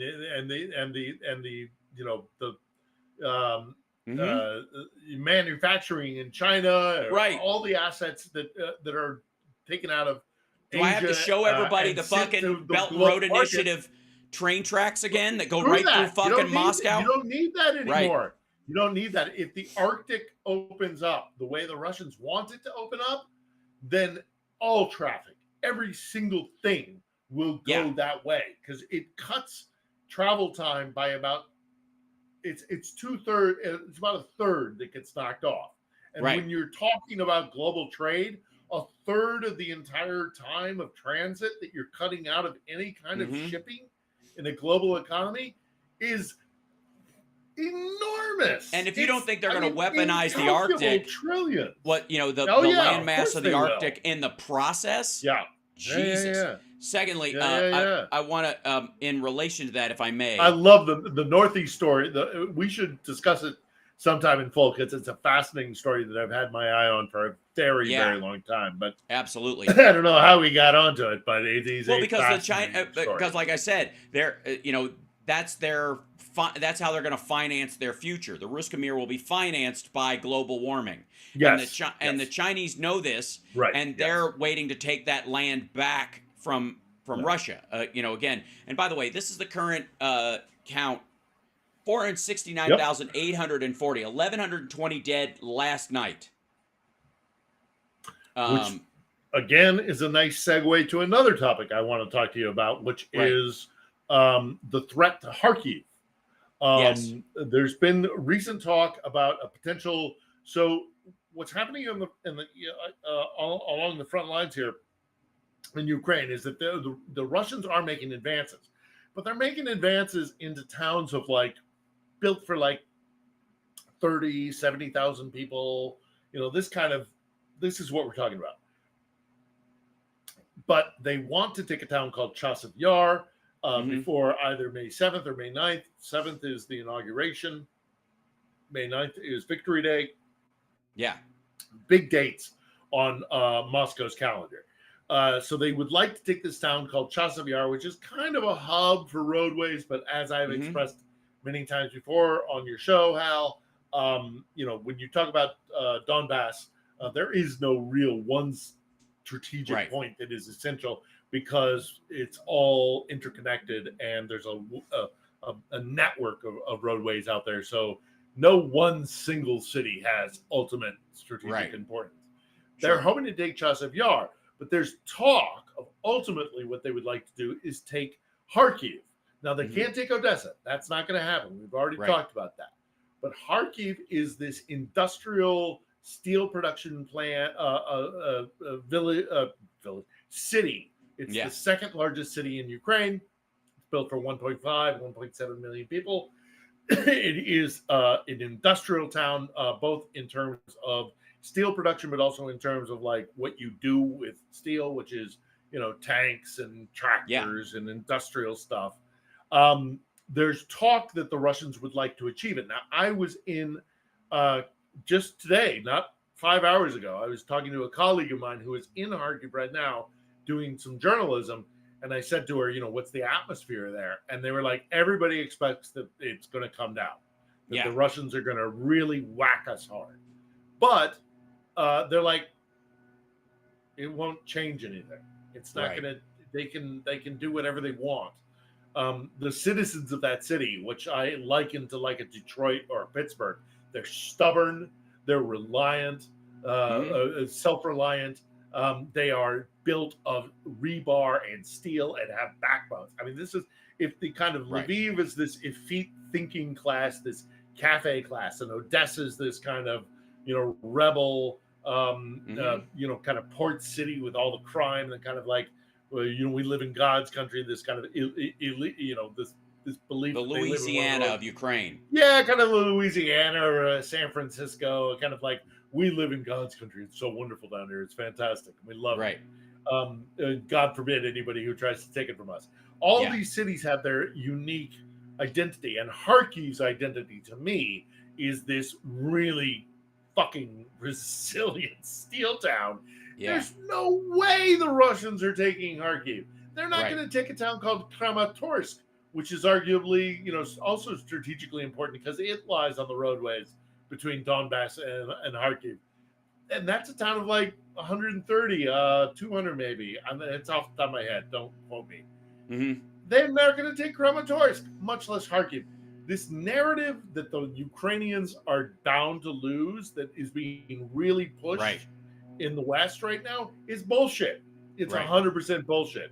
It is the Russians who don't have the capacity to the only value of selling that, selling that is to undermine resources going to them, because the only argument that the Marjorie Taylor Greens of the world have is good money after bad. That this is already lost, and that's what Tucker Carlson is talking about. That's what all of them are selling, is this idea that we're just throwing good money after bad. It's already lost, and it fucking isn't. It is not. Right, by any measure. Can I show you a picture that I found particularly inspiring and kind of cool? Sure. This is this guy right here. This is an Ukrainian soldier who lost his arm in battle. They gave him a bionic arm, which is controlled by the nerve endings in his bicep and this area. They've got this little attachment thing to it or whatever that can articulate grabbing things. I wish I had video of it, but I only have the picture here or whatever. And he's assembling drones using this arm. And holy shit, does that look like the fucking future? Like, and again, and the fact that he's not giving up. He's not bitter. He's not. Right. He's I'll tell you what like, his okay, equivalent is. You know what his fucking equivalent is? There's a Russian dude walking around like this in fucking like a Russian podunk fucking town, beating his grandmother to death right now. Yeah. Like that. Yeah. Right. That's the equivalent. That's the difference between who's there and who's there. And and they just formed this. The other new... greats. Yeah, no, ahead. it's fantastic. Did you hear the story of the woman who, a 97-year-old woman who walked, 97 years old. She walked like, I don't know how many kilometers, how many miles, but she walked to get away from the Russians as they were advancing on our lines. She was like, I'm 97 years old. I lived through the Soviet oppressions. I lived through the Second World War. I'll be damned if I'm going to live under the Russians again. 97 years old. She gets her cane and she walks out under like fire. She's under artillery fire. 97 years old. And then you go and you tell me this because we've just had a new law that's been instrumented here in Ukraine about conscription, about they're really cracking down on draft dodgers. And as awful as that is, it's kind of necessary. And if you're a guy at the front who can't rotate out and see his kids because some other guy is dodging the draft, I can understand. Well, especially because they're pushing, great. Right? They're also pushing, like there's they just launched this female UAV troop, and they're in the selection process. That's what this is a picture of. And on top of that, they're also bringing women in for the demining operations in this regard. But it's this narrative. Yeah, it's this narrative doing that it. either one. Well, they're not desperate for manpower, but there is a manpower problem here. They're outnumbered by a huge amount. Period. There will always be a number issue with them because of the size of Russia versus the size of Ukraine. Right, but this narrative that they are press ganging people. They are catching draft dodgers. That is true, and it is unpleasant to see them. Yeah, the Ted Nugents of the Ukrainian war. Right. Yeah. Exactly. But it is not in the narrative that allows people to say is that Ukrainians don't want to fight. Those are guys that are draft dodgers, and they exist in every war. Yeah. The vast majority of the people here know why they're fighting, and they will continue to fight. Whether hundreds of thousands of guys left Russia so they wouldn't have to fight. Yeah, that's right.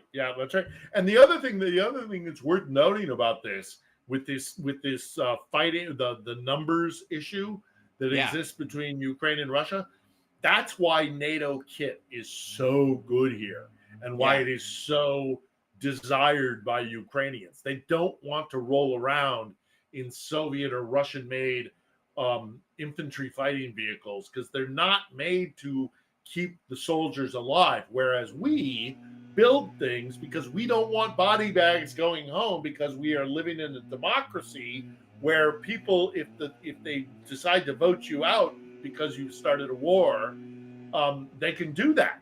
Whereas in Russia, they don't give a damn. So they build stuff where it's like, well, if we lose people, so what? We're not beholden to our populace. We build stuff from a very intrinsic level so that our soldiers survive, so they don't go back in body bags. And if you want to say cynically, it's because we don't want people souring on our war efforts. Right.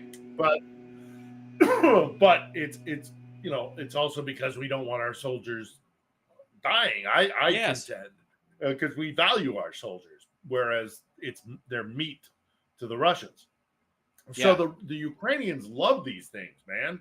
And we just sent, hundreds of Bradleys are going to be showing up on the front lines here. And those things there already are. There's a lot of footage showing up from the front line coverage that I looked at. I owe my life to a Bradley. I am alive today because of a Bradley. Right. But specifically of the Bradleys being used to destroy tanks, which is kind of that's extraordinary anyways, right? By the way, they're Yes, I've got people outside spraying my I hear. like yeah, it's I hope they're doing something good, I guess. It'd be nice. Um um so let's see. We hear the lawn guys. Yes, that's the lawn guys. Fear not. Um there are no Shahed drones outside my house insofar as I know currently. So that's basically what they sound like, though. And this is the foley of Pretty Shahed much. drones, essentially. Yeah, I So don't think the Russians are sending drones into Vegas quite yet. no, not anytime soon. There's too many of their friends here. Right? Yeah, yeah. Yeah. So well, I will be, by the way, showing bits of the Tucker Carlson, Alexander Dugin Yeah, interview later on yeah. this I mean, just be afternoon. aware. Dugan's an Yeah. awful person who literally, openly, and Yeah. it is the perspective. It is the philosophical perspective that they Yeah. are fighting for, and the discrepancy that they have with us. This is the inflection point between what we're fighting over here. Is the idea that um, that human beings do not have rights. They are subject Right. to the whims and the wills of the Of state, course. whether it is a czar or a king or a Politburo or whatever it is. Right. That's how they see people. That you earn rights by being by dominating other people, by taking those rights. You are not granted those rights. It is a basic fundamental difference, and I know which side of the divide I'm on. So, and I guess just as we wrap up, Yeah. as is one's want, on one's birthday. This is my third birthday today in Ukraine. I did Mm-hmm. not think I am not a big birthday guy. I don't like Oh, celebrate my birthday. happy birthday! Yeah, you haven't Thank you, told me sir. about it. You kept it to No, yourself. no, I'm not a big birthday guy. I don't celebrate it.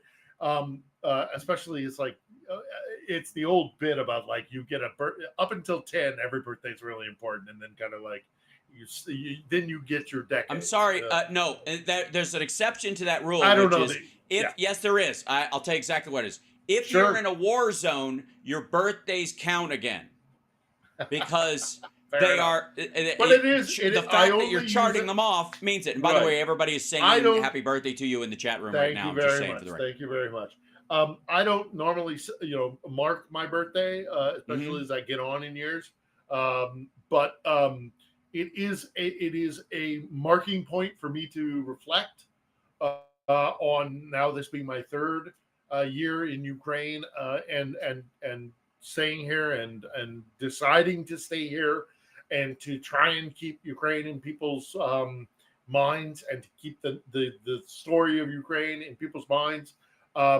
It's exhausting. I'm not going to lie. I wish I was home. I would much rather be in California making documentaries about Yosemite. But I'm not. Mhm. I'm here, and I don't regret it in the least. There are guys out there dying for Ukraine. The least I can do is give up a couple of years Yeah. to try and keep Ukraine and Draw attention to it. Try and keep eyes on, because this is really important. I would argue the fate of the world, as goes Ukraine, so does Europe. As goes Europe, so does the world, and the transatlantic alliance. Who am I to complain? But it is a moment to reflect. Right. And if I have to be here for a fourth or a fifth or God knows how many, I don't think it's going to come to that. I hope it's not going to come to that. But I don't think so. I know exactly why and I'm I here, think and I don't regret it. Right, and I think the efforts that you've put forward and my viewers have put forward as we've been covering this over the last little bit to keep the pressure on was instrumental as much as anything else, as in getting the aid package passed as well. And Yeah. because I was calling on the air, I know my viewers were calling in to Johnson's office. It did have an impact, along with the intel that he was seeing, and it got passed. Period. So we'll chalk that up as a win. Yeah. And that will bring this to a close faster than anything else. The thing that will draw this to a close. Well, they have to be defeated. Yeah. They have to. Empire cannot be their future. Right. Russia, I mean, they will be threat to everybody, not only their neighbors but the globe. If they are not dissuaded of this concept that the only future that they have is through empire, and that's where they are right now. And if they succeed here, or if they benefit from what they do here, they will keep pursuing empire globally, and it will be to everybody's detriment. And I can already hear people, being critical of American empire, and that is, I am not comfortable with American empire. Most Americans are not. Russians are very comfortable with Russian empire, and that has to change. That has to change, because they are a threat to their near abroad, and they're a threat to the globe when they live under the impression that their only defense is an aggressive offense, which means conquering other people. And that's what's happening here. Absolutely. Philip, we're always glad to have you with us, and I'm excited for the podcast to get off the ground. It's coming. It's coming. It's just, I will see you on Saturday. Yes, you will. There's somebody I really want to get for my debut of the podcast, and I am working with him to coordinate so that he is our first guest. Excellent. But that's where the studio is ready. We just need a body in the chair, and I want it to be this guy. So it's coming, though, one way or the other. Even if things happen and he can't be our first guest, the podcast is coming, and the studio looks good, real good. Gotcha. Excellent. We've seen it, and I think it looks fantastic, and I'm looking forward to seeing who you get on there, especially locally. And we will, I'll be right there with you along the way, helping you promote it as it goes forward, as best I can. So good. Rising tide lifting all boats. Also, Here. Since Saturday is May the 4th, I will assume that on Saturday's show you will be, we will have a recording of Mark Hamill, hopefully saying something like, no, you can go back to your house and relax. There you go. But also Nerd Halen May the 4th, we were performing at the Virgin in Star Wars clothing, because that's how nerdy we are. So there you go. Yeah, good times. Thank you, brother, so much. Right. Be I'll safe, and we'll talk to you soon. Okay. All cheers. right, buddy. Take care. See you later. There he goes. Ladies and gentlemen, the birthday boy himself. Feel free to send him. He tried to hide it from everybody. I just found out along with you that it's his birthday. So everybody hop into his social media today. Follow him, Itner Phillip, on X/shitter/Molly/crack/Pervitin, whatever the fuck that channel is. And of course on Threads and others, sending him some love. On the way out the door, I want to show you something, because I can't show you the Ukrainian stuff that I watch on the Telegram channels, because it will get me thrown off the air, because it is so horrifyingly violent, and it is shot after shot after shot, no pun intended, of Russians being blown up by aerial drones and doing themselves in and having their brains eaten by cats after they have been dead for several days, all that stuff. I cannot show you that, but I can show you some of the Telegram stuff that I find kind of amusing on another end, and that is one of the QAnon telegrams that I check in on for news on Marjorie Taylor Greene sometimes. And I want to show you this real quick. This is the Ezra Cohen. There's two versions of this. There's a double of this in case he gets kicked off. Radar's down across I just wanted to show you this. This is over the last few days, the posts or whatever. And I want you to think about these in terms of, hey, nothing happened, and yet, according to this person, it was the end of the world. Every time I click on this, the end of the world is right around the fucking corner, and it's all just like cloud hustling based on stuff. Yeah. So, anyways, they're just trying to grab onto stories like Kate Middleton and that kind of stuff. But I wanted to show you this one real quick. So, red heifers. This is our. You know how we've been dealing with the red heifer story on Glenn Beck. Okay. This is where he gets his shit from. Red heifers from Texas have arrived in Israel, where they will be sacrificed during the solar eclipse. At the same time, CERN will be opening up demonic portals, which we all missed. So fuck you guys for not reminding me. Somebody's got to remind me that CERN is opening the demonic portals during the solar eclipse, and the heifers are being sacrificed. Now, obviously, they haven't been yet, but what the hell? All right. More names from Epstein Island have been unsealed. Watch for false flags. I guess, what's a false flag? Trump's name coming up again. That's the island, whatever this is. It had to be this way. I don't know what the fuck he's talking about. This is Netanyahu talking to Putin a couple of years ago. There's, I don't know, a young picture of Kamala and an old picture of Kamala, a current one, whatever. Pay attention. This is just this little thing. Okay. Here are the celebrities named in the sex trafficking lawsuit against Diddy. Okay, fine, whatever. Okay, major attack from Russia is coming, you think? White hats, the ad for Civil War. A week to remember. It's time, all caps.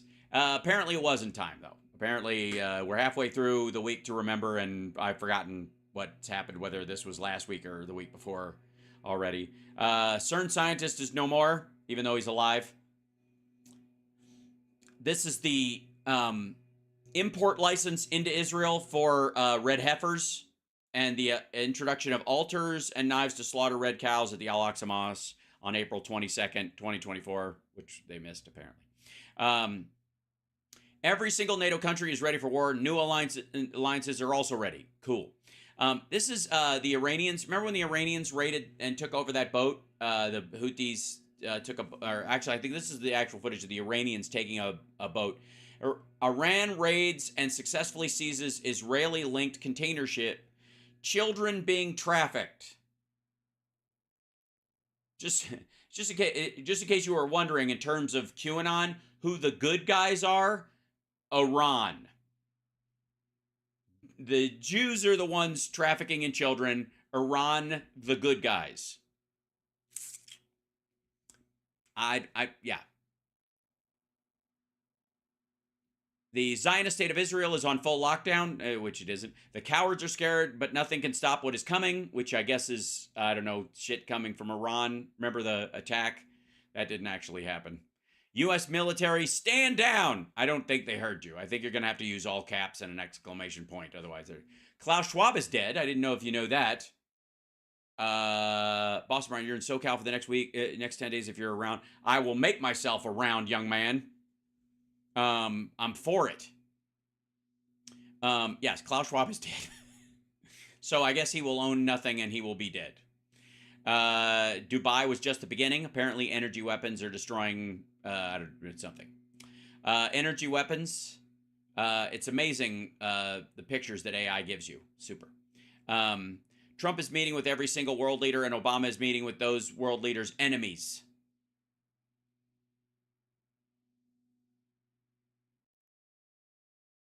So they're enemies. So all the world leaders, Kim Jong-un, Vladimir Putin, I guess Erdogan, Orban, I don't know, whoever's running the Sudanese military right now. Trump's meeting with all them, and Obama is meeting with the other people who are the other. Yeah, I know what you're thinking. This doesn't make any sense. Hi. World War III has started. It had to be this way. Sorry. I'm sorry. It started. You're all too late to stop it. I think we missed it. This is where Roseanne gets all her information. I would like to also remind you. There's a shadow war between Russia and Israel, which will take center stage in time as America continues to lose its status as the world superpower. Trump is building a new republic. One golf ball at a time.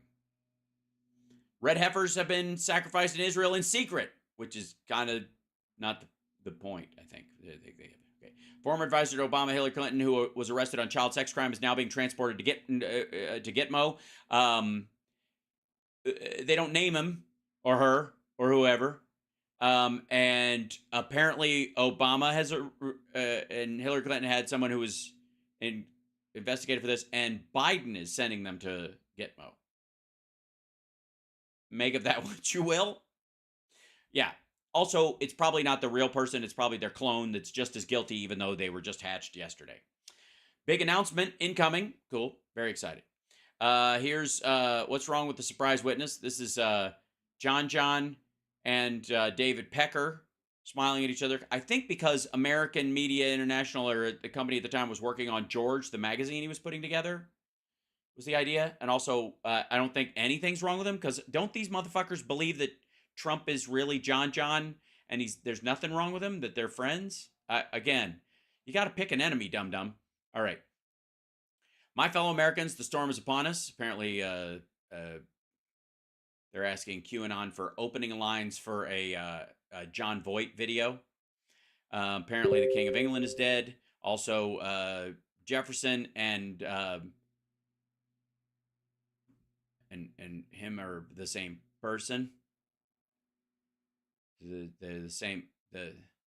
He's been alive all this time. So Andrew Jackson and Epstein are the same person, huh? He's a vampire, I guess. Is that what it is? He's been alive this whole time and he's never gonna die. Also, what is happening to Ryan Gosling? I think he's making faces, is what's happening. Also, apparently this guy who set himself on fire, Max Azzarello, thinks Epstein is still alive, which, by the way, and this is his mugshot when he was arrested, he believes that Epstein is alive, and that sounds like something that somebody who sets themselves on fire would think. Now, my question is, does Ezra and all the QAnons think that this guy actually set himself on fire? Was that just a David Blaine moment? I'm just going to leave you with that level of craziness. That is what Roseanne and her son are thumbing through daily. Just to clarify. Just to make sure. Yeah. So. Just saying. Much love to you guys. See you later this afternoon. I will be dipping into the Tucker Carlson interview and a bunch of other craziness. Much love. And Trump is, I guess, live in a little bit. Let's see if he's up yet. No, not yet. He's going to speak at 3:00 Eastern. They have looked at look for this to increase. By the way, Trump is speaking during the day because they're worried about him sundowning. Here, I'll show you real quick. Trump is look at all this fucking garbage. It's like a Hong Kong street in 1987. But Trump is going to speak at they had a Chiron up and then they switched over this shit. He's going to speak at 3 p.m. Eastern time, and so noon my time in a little bit, allegedly. But the reason they're having him do it in the middle of the day is because if they have him do it at night, boing, he's gonna. Yeah, there you go. This is, you want a sign? You want a sign? That's a sign. The fact that they're having him talk during the day, they know. They know he's sundowning. Just saying, for the record. So we will, address that later on, as it were. Much love to you guys, and I'll see you guys later this afternoon. Because I'd continue, but saying.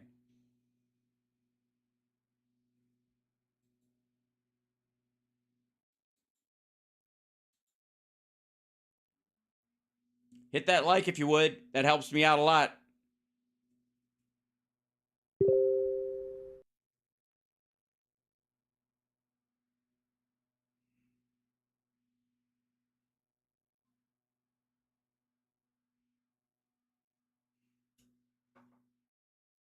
All right.